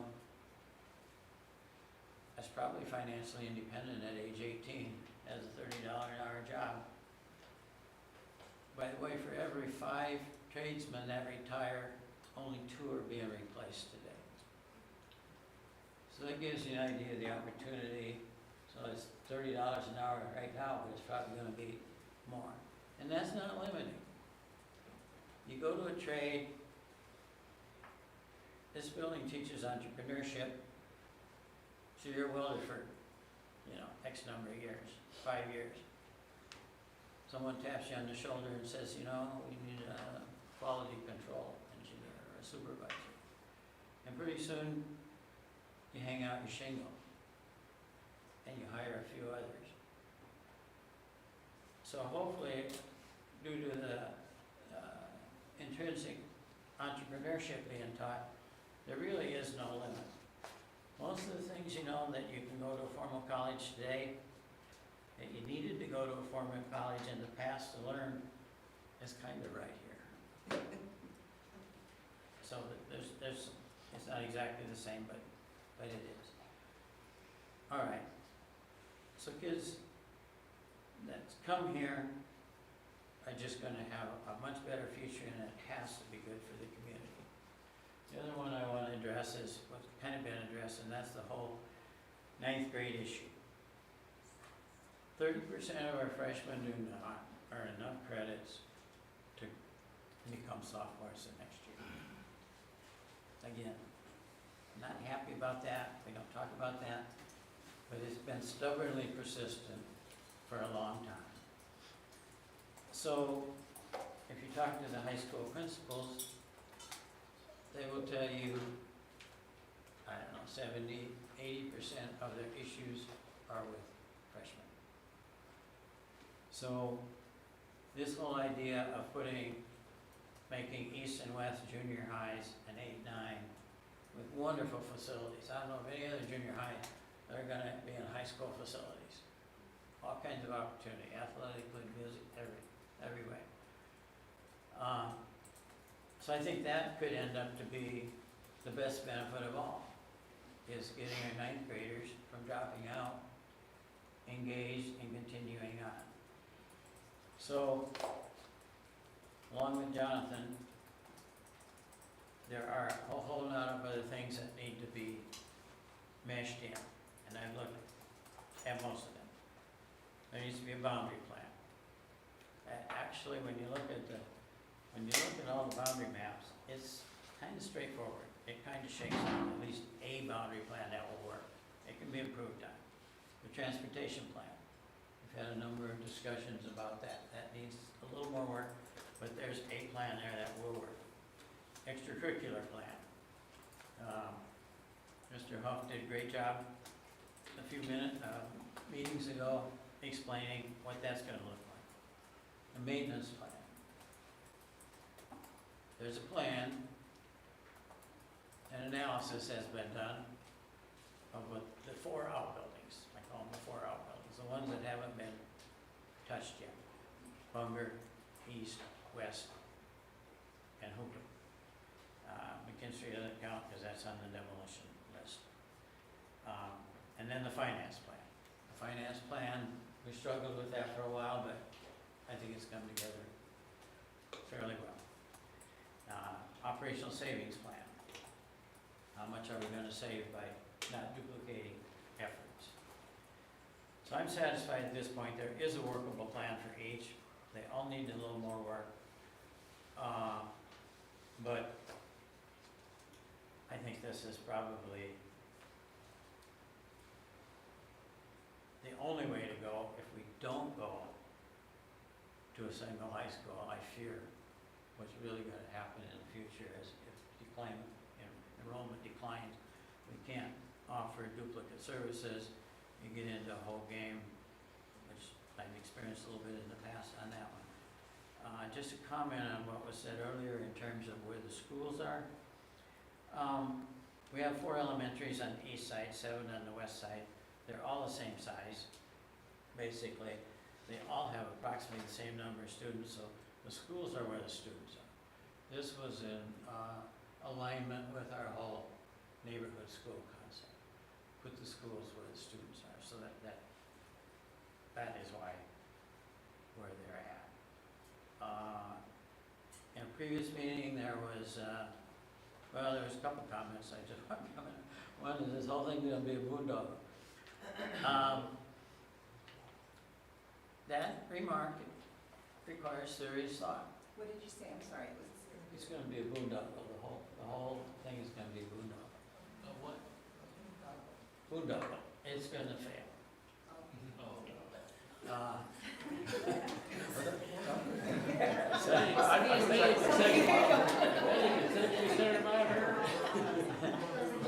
Just age. It just aged all of us, didn't it? And just for perspective, this 165 million, we spent 280 million so far from the saved dollars that have funded 15 projects. So this is project 16. Yes, it's much bigger individually. It's not bigger in total. It's 165 versus the 280 we've already spent under the same process. So I guess that's the reason I support this.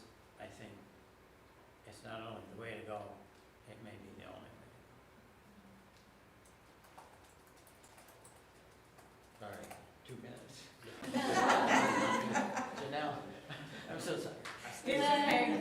You know, my only thing in that was just, we've all got our own opinions by this point, and I didn't want it to devolve into kind of a back and forth. I wanted to make sure we each had our own time, and we did. Thank you, Director Schmidt, as always. I needed all that time so I could prepare my little. Good work, good work.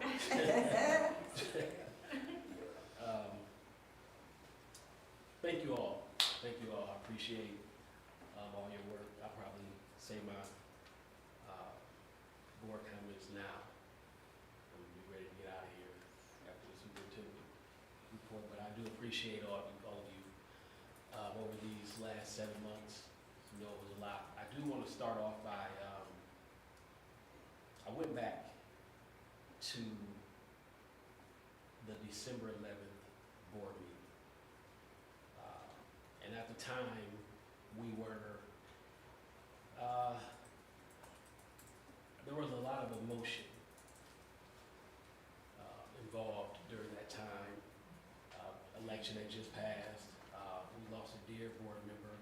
That was the first meeting of us coming together on that day. So a lot. I'm gonna read the superintendent's recommendation at that time to start off my comments. The superintendent's recommendation that the Board of Education approve the engagement of architectural services from Envision Architecture of Waterloo to further facilitate an in-depth exploration of the district's options concerning both programmatic and facility needs for high schools within the district, including the option of a single high school. So at that time, if you go back to the board minutes, I used the word intrigued. I think it was a short 20 days before the announcement, after the announcement was made, that we were voting to move forward in that process of thinking of a one school model.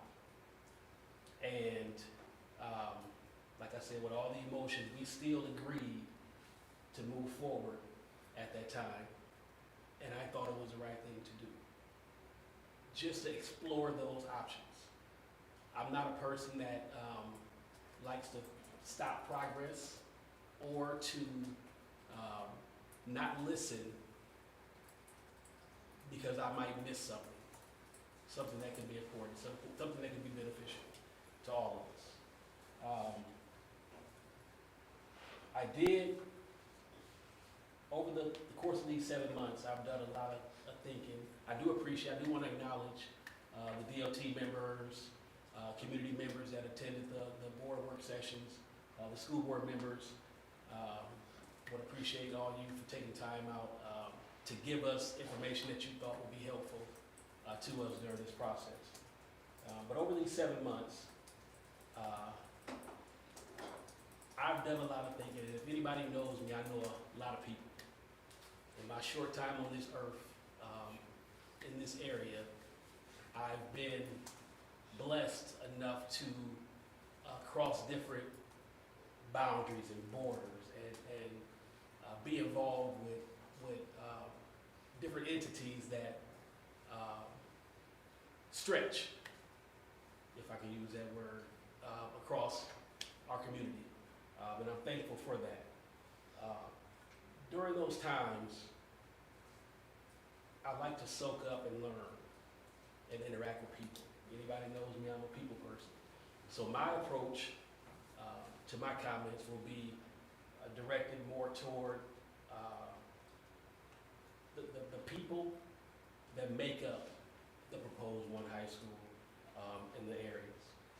So the first thing I had of the overall impact of all parties involved is the equity piece. And when I talk about equity, I'm talking about past, current, and future. Unfortunately, from my lens, we have an equity problem. And then immediately when people hear the word equity, they think color lines. I'm gonna go a little deeper. And our equity, in my point of view, is not, or inequitable, I should say, is not just based on color. And it's more, in my opinion, based on areas. The makeup of the students, or the equity in areas that I'm talking about, are the areas on the north and northeast side, including Evansdale, Elk Run, Raymond, the northeast side of the bridge are, in my opinion, the last to be considered when we're making decisions like this. And I've learned that equity doesn't mean equal. I don't think anybody in here thinks that equal is the thought that I'm going after. Equity to me means if something is deficient in an area, you put resources into those areas to bring everything up to par. And if anybody doesn't think that we have an equity problem, you're probably part of the problem. And I hate to say that, but I will. So areas that I'm referring to are not in equitable spaces as others. I'll use that to talk about the WCC. The makeup of the current students of the WCC, there's a certain type of student that currently benefit from the WCC. This building has been here and has been utilized for the past 5 to 6 years. We hear about the graduation rates, we hear about the attendance, we hear about the students that benefit from it. I'm still having conversations with students that don't feel as if the WCC is not for them, but that they have the access to be able to come here, even though we do have transportation available. As in year 5 or 6, we currently have roughly 1,700 students in grades 10 through 12 in our district.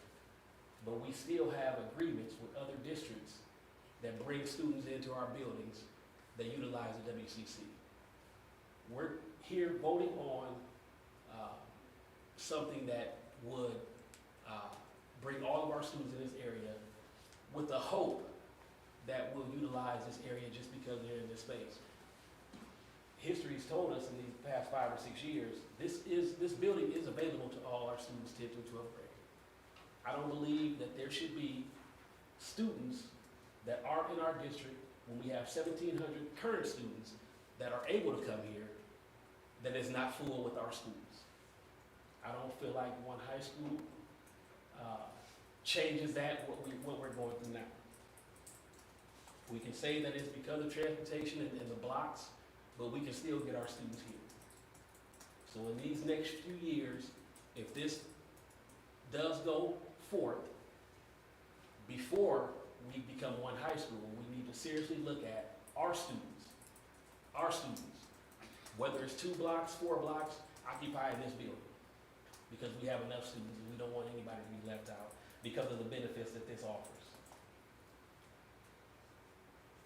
I heard the comment about schools being built in areas, or the amount of buildings in areas and built in communities, and those communities support those buildings. Schools are generally built in areas where communities are prevalent and in proximity is valued. In most cases, people buy houses in areas where they want to send their child to school. I learned that early on in my school board career. There's a large population of students that have to utilize alternative transportation to get to a building to the far west part of the city. So that means our transportation comes into play. This building is not conducive to what schools built in communities are.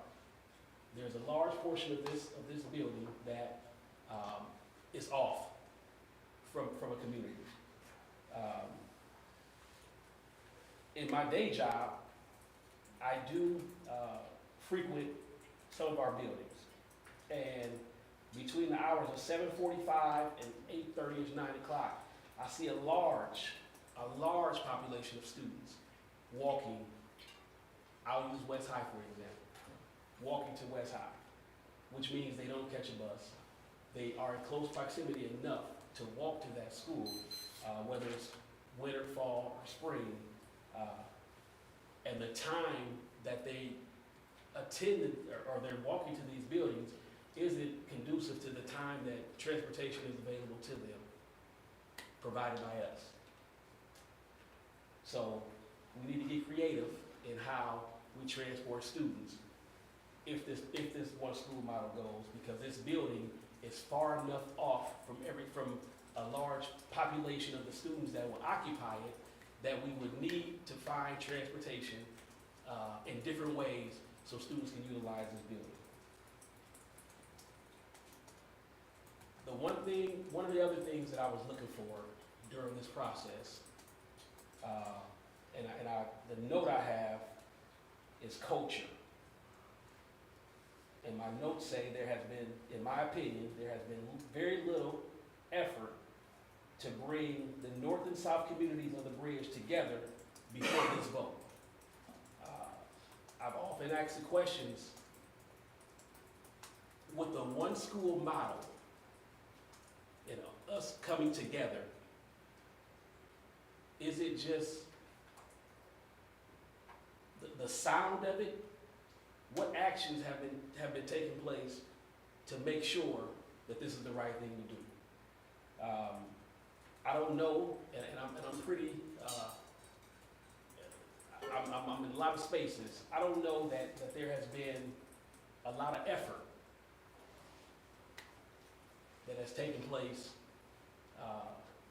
to make sure that that's a thing and that the two entities can come together. And I'm not saying that they can't. I'm not saying that they can't.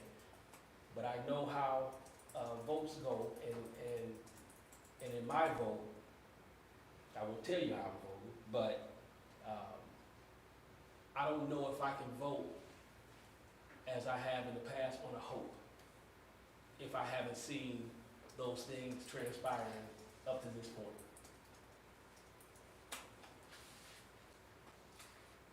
The last thing I want to touch on, it's kind of layered, but Waterloo has always prided itself on its diversity. It's prided itself on the differences in our community.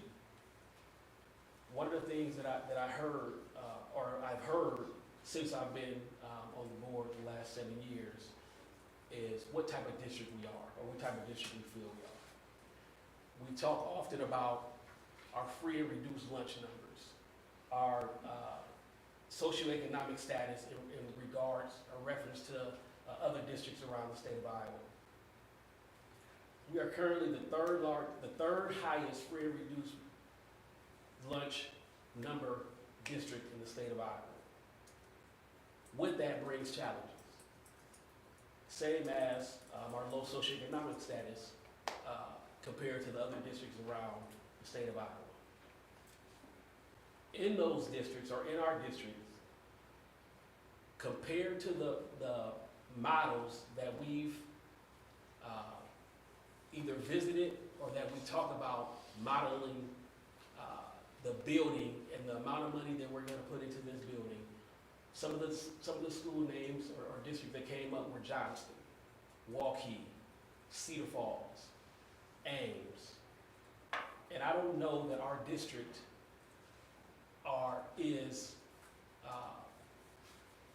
mirrors any of those districts by a long shot. The past couple of weeks I've been thinking, if and when this passes, what type of district will we be? I've sat in meetings, I've had conversations, and the only thing I can think of are the other surrounding districts, neighboring districts of ours, that we can look to. The Waverlys, the Jamesvilles, the Jessups, the Dunkertons.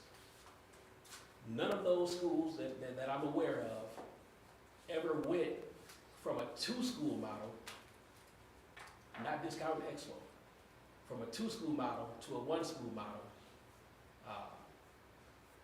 and still have the challenges that we present as a district with the free and reduced lunch count, the low socioeconomic status.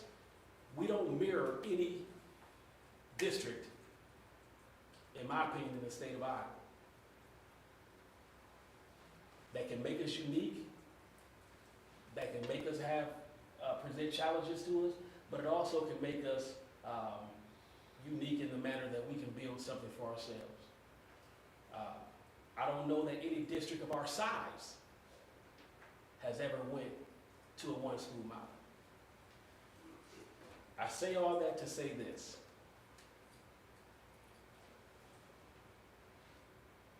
I was intrigued at the time.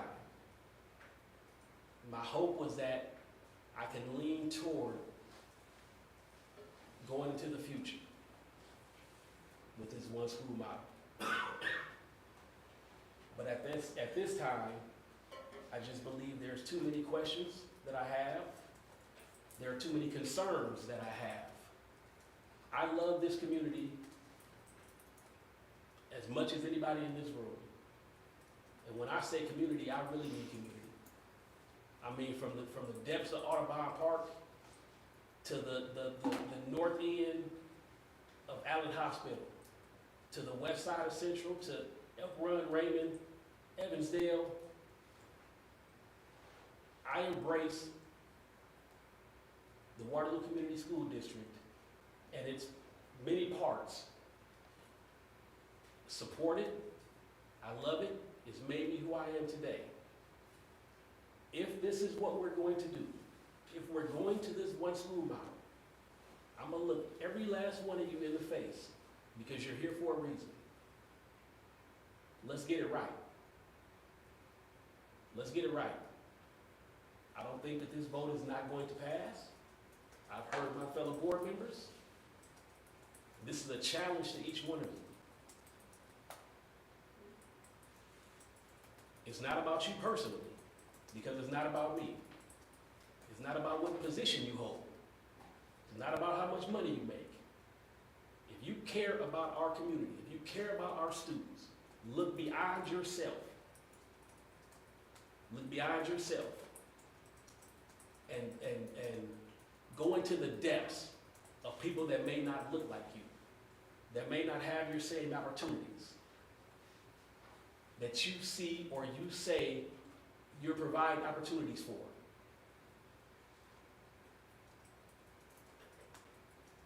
And work to make this a better place.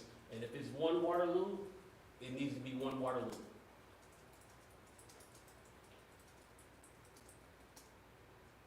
That's the end of my, all right, almost teared up there, but I held it in. So, with that being said, this is a roll call vote. I'll start to my left, and I'll read the recommendation once again.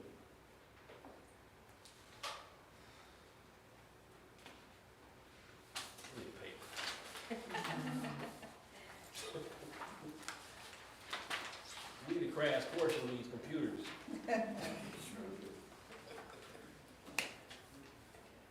All right. The superintendent's recommendation is that the Board of Education approve the resolution fixing date for a hearing on the proposed issuance of approximately $165 million school infrastructure sales, services, and use tax revenue bonds, and set the date of the public hearing for July 29, 2024 at 5 p.m. in room 108 of the Waterloo Career Center, 1348 Katoski Drive, Waterloo, Iowa. I'll start to my left. Director Mills. Can I say something too, or no? Go ahead. I just want to say that by voting for this, we still have workshops, we still have information that will be coming to us and the community before July 29th.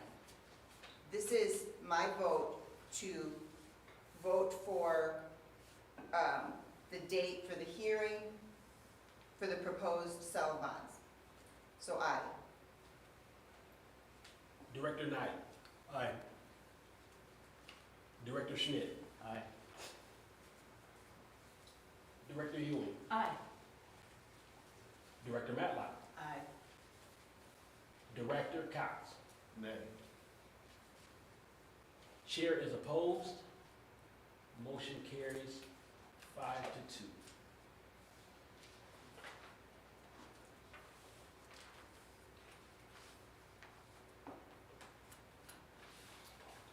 Okay. So, a little off. Let's shoot for 7. Let's shoot for 7:20.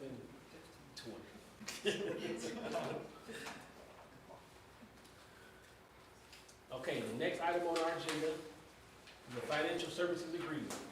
The superintendent's recommendation is that the Board of Education approves the financial services agreement with Piper Sandler of Des Moines for the issuance of school infrastructure sales, services, and use tax revenue refunding bonds. So moved. Second. The district has contacted and been working with Piper Sandler and Co. of Des Moines to serve as underwriter for current financing issues. The district is preparing to issue school infrastructure sales, services, and use tax revenue refunding bonds. Piper Sandler and Representative Tim Oswald have been working diligently for the interests of Iowa school districts for over 30 years. Piper Jaffray assists Iowa schools with financing for new facilities, renovation of campus infrastructure, and refinancing of existing debt. Piper Sandler advises schools with the issuance of general obligation, GO bonds, physical plant and equipment levy, PEPL, capital loan notes, and sales tax revenue bonds, and assist schools with the modeling of cash flows related to sales tax revenues or other project expenditures. And we have our own CFO, Jeff Summerfield, and we have Dr. Smith as well. You guys have any questions? Take it away, Jeff. Yeah, this is a financial service agreement that we're reviewing tonight. Just outlines the services that, if we do move forward with issuing the bonds, the services, the scope of services that will be provided by Piper. We've worked with Tim Oswald for the last at least several months, gone through a couple of different models, are getting closer to having something in place that we'll present at the meeting on the 29th if we move forward with this. But it outlines again the scope of the services and the fees that will be paid for those services. What are the fees? I mean, there's a lot. Yeah. Little fine print here. Yeah, no, if you have a hard copy on page 88, section 5, I can read it for you, but there is a fixed fee of $165,000, and then the rest of it is kind of contingent on how many bonds we issue. There's a couple different fees involved with that, but it's approximately $25,000 to $30,000 for each one of the bond issuances.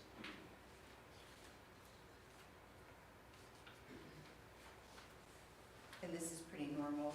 This is normal for what we've done in the past, yep. What fund does this all come from? This is all gonna come, well, it's gonna come out of our SAVE funding, the sales use and tax, okay, capital projects fund. Okay.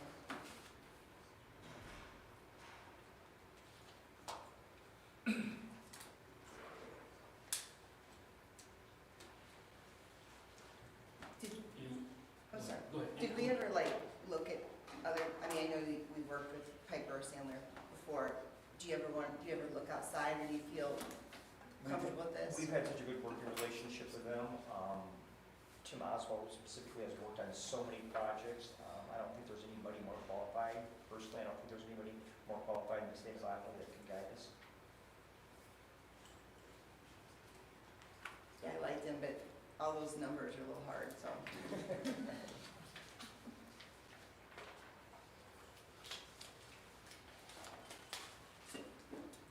Are there any more questions, comments?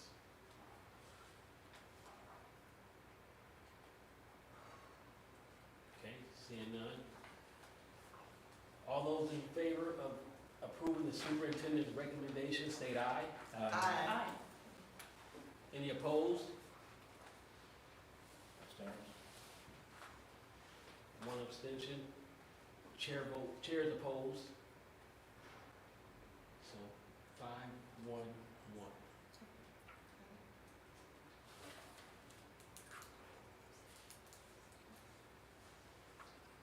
That ends our action items for tonight. And now we're on to the superintendent's report. Try to be quick here. Appreciate all your guys' open comments. Like I always say, nothing is personal. You know, you guys all have your own perspectives. You guys all of you have your constituents in your areas that you speak with, and you bring your own opinions to the group. So again, I always say, in my line, in our line, it's like just appreciate your open and honest feedback. So I was going to introduce a few new staff members. A couple left on me, but there's still one in the room. Everybody keeps leaving every time I look. Cora's here. Cora is our new interim administrator, well, in her new role this year, interim administrator at Irving. So let's give her a round of applause.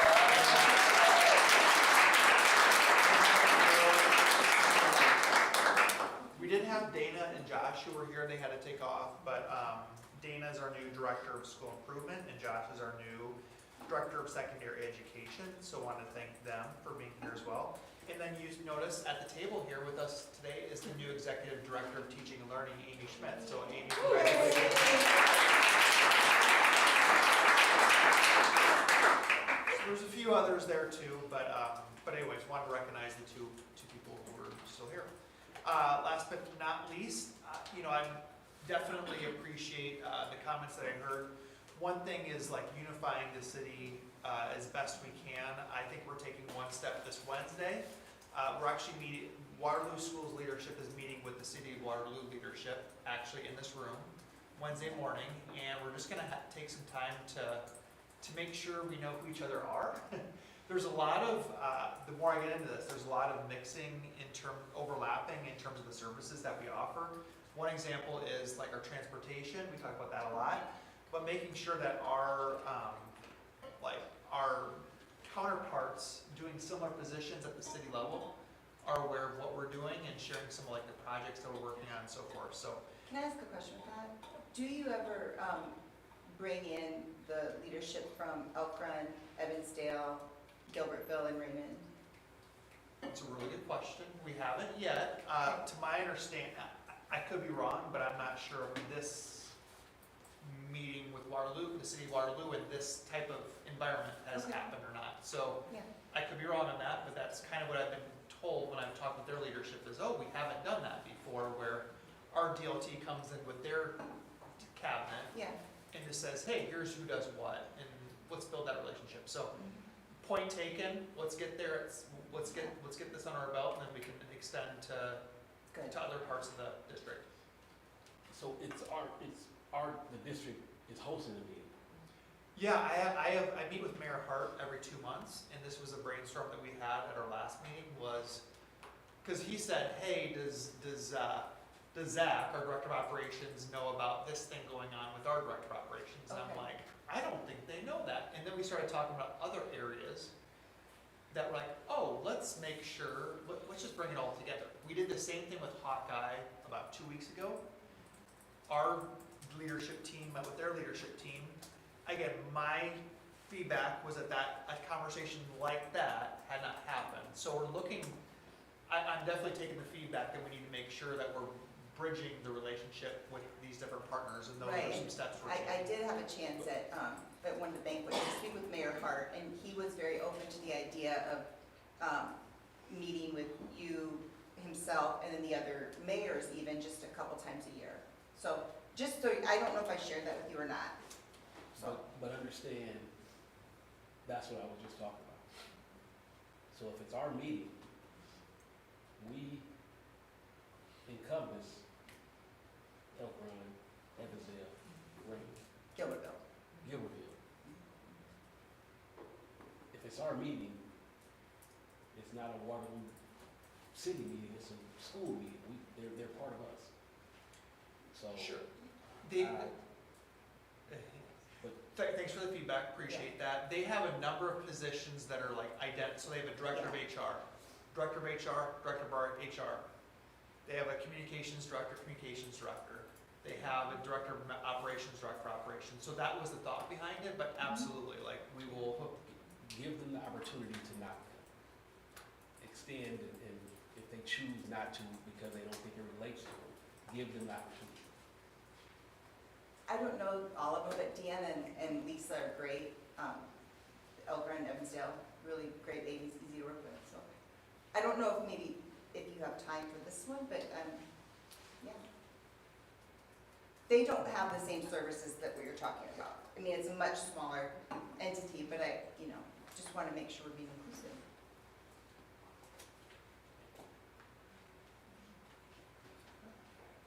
Sorry, I didn't mean to interrupt in the middle. No, it's okay. Sorry, keep going. We're excited for the conversation. Good. That's it for my part. That's it. Get my notes back out here. I'm going to save order. Let's start with Director Knight.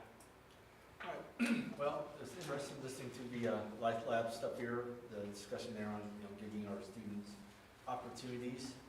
I do want to encourage us to look at researching correctly more. I think what I've seen, there's students, particularly secondary, Researching what?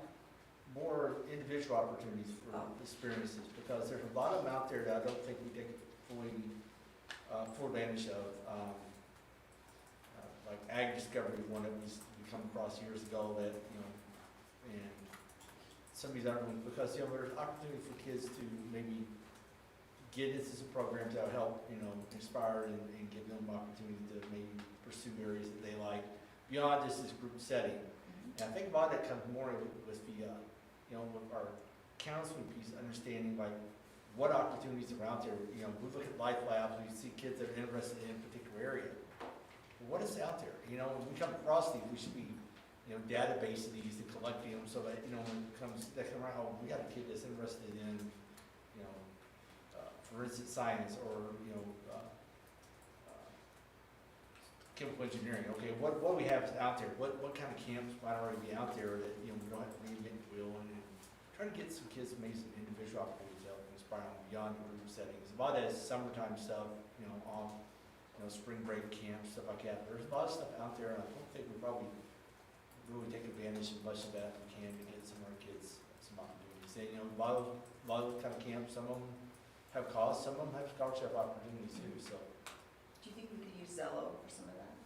Well, I think Zello is good for identifying interest. This is the piece of, you have interest, now where's the opportunity to expand that?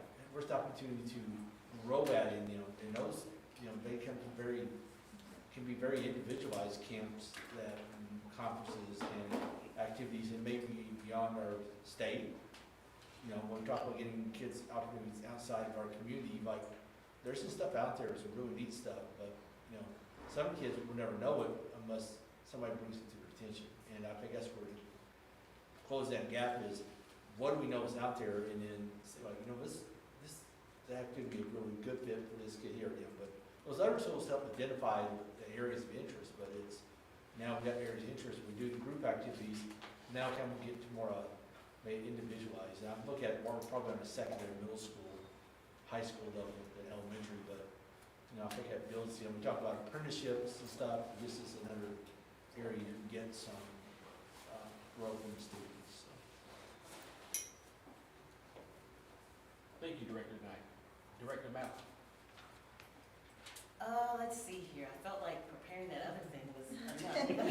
I was trying to come up with something. I was really intrigued by the Life Lab information tonight. Thank you for sharing those opportunities, and thank you to the young men that came out and shared with us from Central. It seems like an awesome program. If you ever need donations or something, you know, you can let us know. And maybe, you know, I don't know if I'm ever gonna be at a concession stand, but, you know, any way that I can help out, I would gladly do that. Summer is almost over. I feel like after the 4th, and once you start seeing school supplies, like, I'm like, whoa, it's almost over. But, I mean, I'm looking forward to the school year, maybe getting into the buildings a little bit more. You know, when Director Astor over there asked me to sit on the board of directors, he talked about, like, maybe 2 meetings a month. Definitely was not 2 meetings a month. But I appreciated the onboarding, I appreciated the work sessions and all that. And hopefully in the fall and winter, I can get into the buildings a little bit more to check out to see what the school districts are doing, and, you know, get over to Irving so I can see my aunt over there, see her in action, and that kind of thing. So I'm looking forward to that. So enjoy the rest of the summer. We have more work sessions, which I'm looking forward to getting some of our questions at our last session answered, and moving forward. So thank you for this opportunity. Thank you, Director Mallett. Director Mills. First I wanted to, I know she's gone, but to thank Ms. Stevens for her comments, and I think that what she shared was very real. It's a very real part of our history, and it's a very real part of what we need to keep in mind as we move forward with everything we do, not just the one high school. I am having a total knee replacement on the 17th, but I will be at the meeting the night of the 29th. I don't know what condition I'll be in, but I'll be here. But I do want to help people. I'm still encourage people to please reach out, call, text, email, all that stuff. I'm open. I want to hear what people have to say. I'm going to continue to put myself out to hear what people have to say. I want as much information as possible before the 29th. Thank you, Director Mills. Director Cox. I'd definitely like to thank everyone. I love the Life Lab. I'm a recipient of hearing about all the stories that come into schools. Yeah. So the Life Lab has been one great thing for our district, and so kind of continuing that in the different way, ideas, or whatever, to keep that going, I think it's awesome. You know, one thing that, as we prepare on one end, looking at our career center, which is definitely a model for the state, on the other end, we need to think about, you know, what's next when it comes to teaching in the areas. You know, all I'm hearing is about this AI and that kind of thing. We definitely need to become more of a career service type of providing that. But also we need to make sure we're pushing our students of what is that next. I'm hearing it from the career standpoint, but I'm talking about from that student that's going to be that college-bound student. You know, I've done a lot of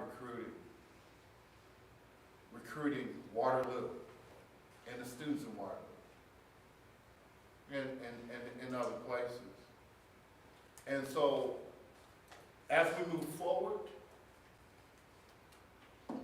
I want us to be that district that is definitely career-driven, but also academia-driven. Those two driven. But we got to get those students through that funnel. We got to get them through that funnel. And the one thing I would just have to say about that is, you know,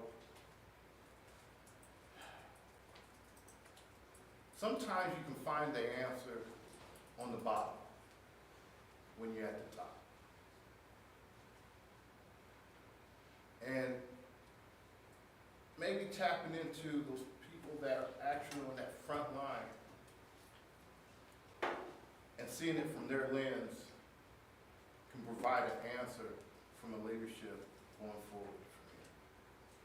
So I just kind of throw that out there just to, I'm not saying it's not in certain areas, but as we move forward, you have to think about that spectrum, because the Career Center has a capacity that we can deal with. The one high school, we have to look at making sure that preparation is there too. So I'm just saying those two things of moving forward. Let's not forget this school district going through the elementary to 6, 7, 8, 9, and 10, 12. That's the drive. That what butters the bread. We got to make sure we're getting those students out, dealing with our arts, dealing with a bunch of areas that I think that here in the future we got to make sure we have the best students. Because I can tell you personally, my recruitment of Waterloo students has been a great one, not a good one. It's been a great one. So I just want to make sure it sustains to be great and not good. Thank you, Director Cox. Director Ewell.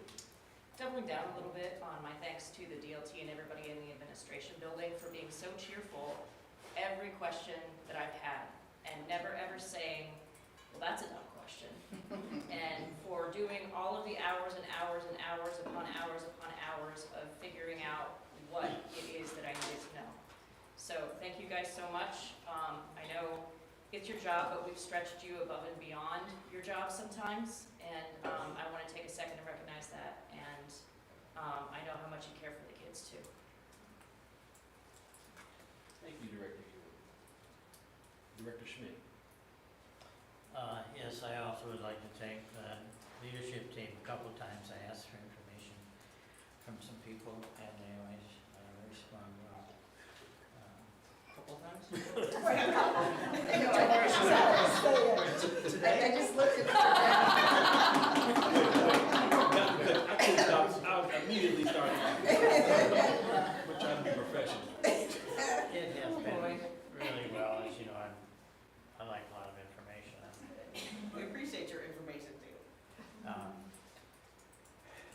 thing is, we had a good meeting with Hunter Hamilton, the new agri-science teacher.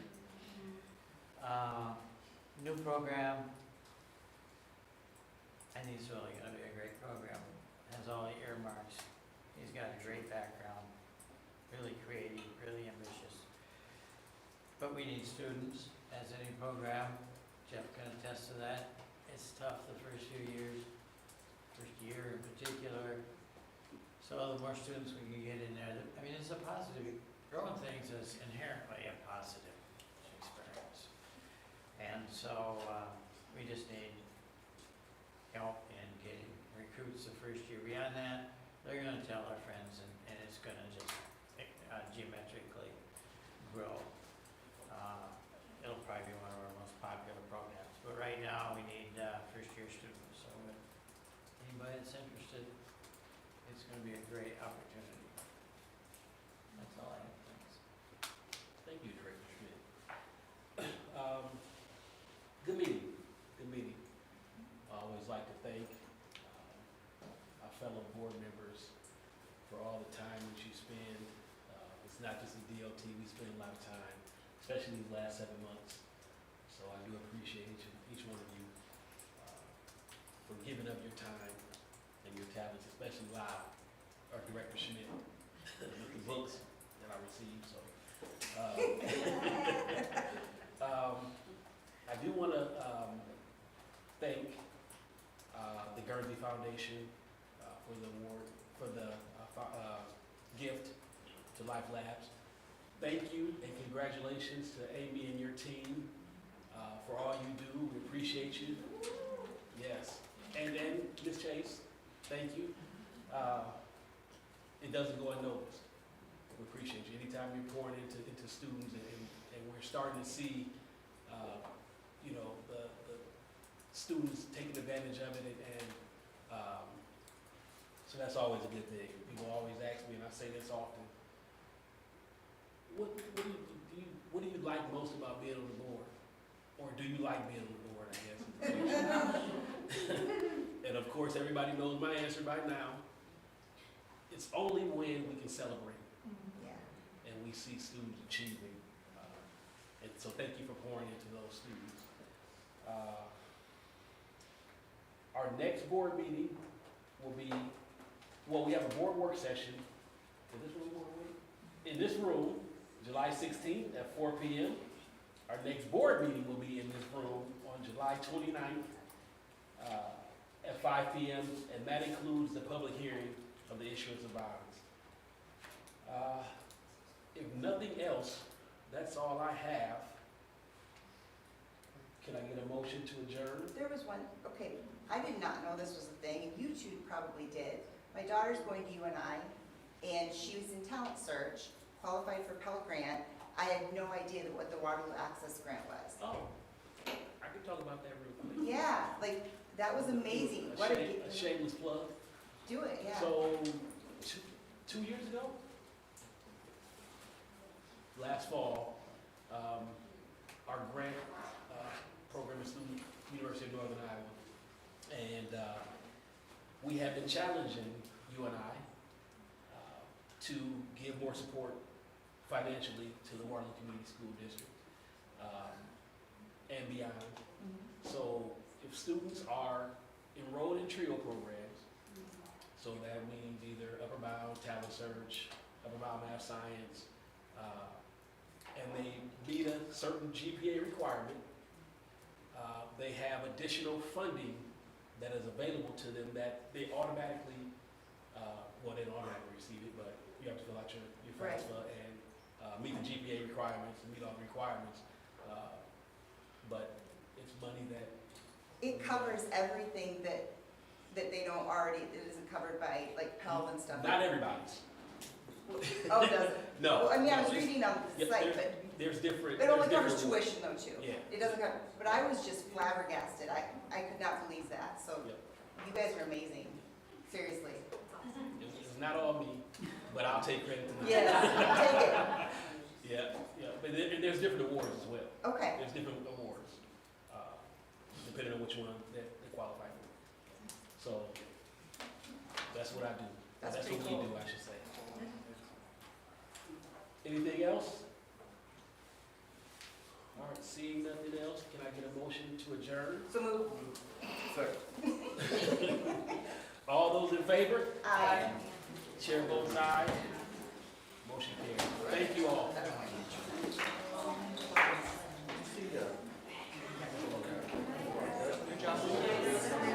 Can't walk now. I thought I did.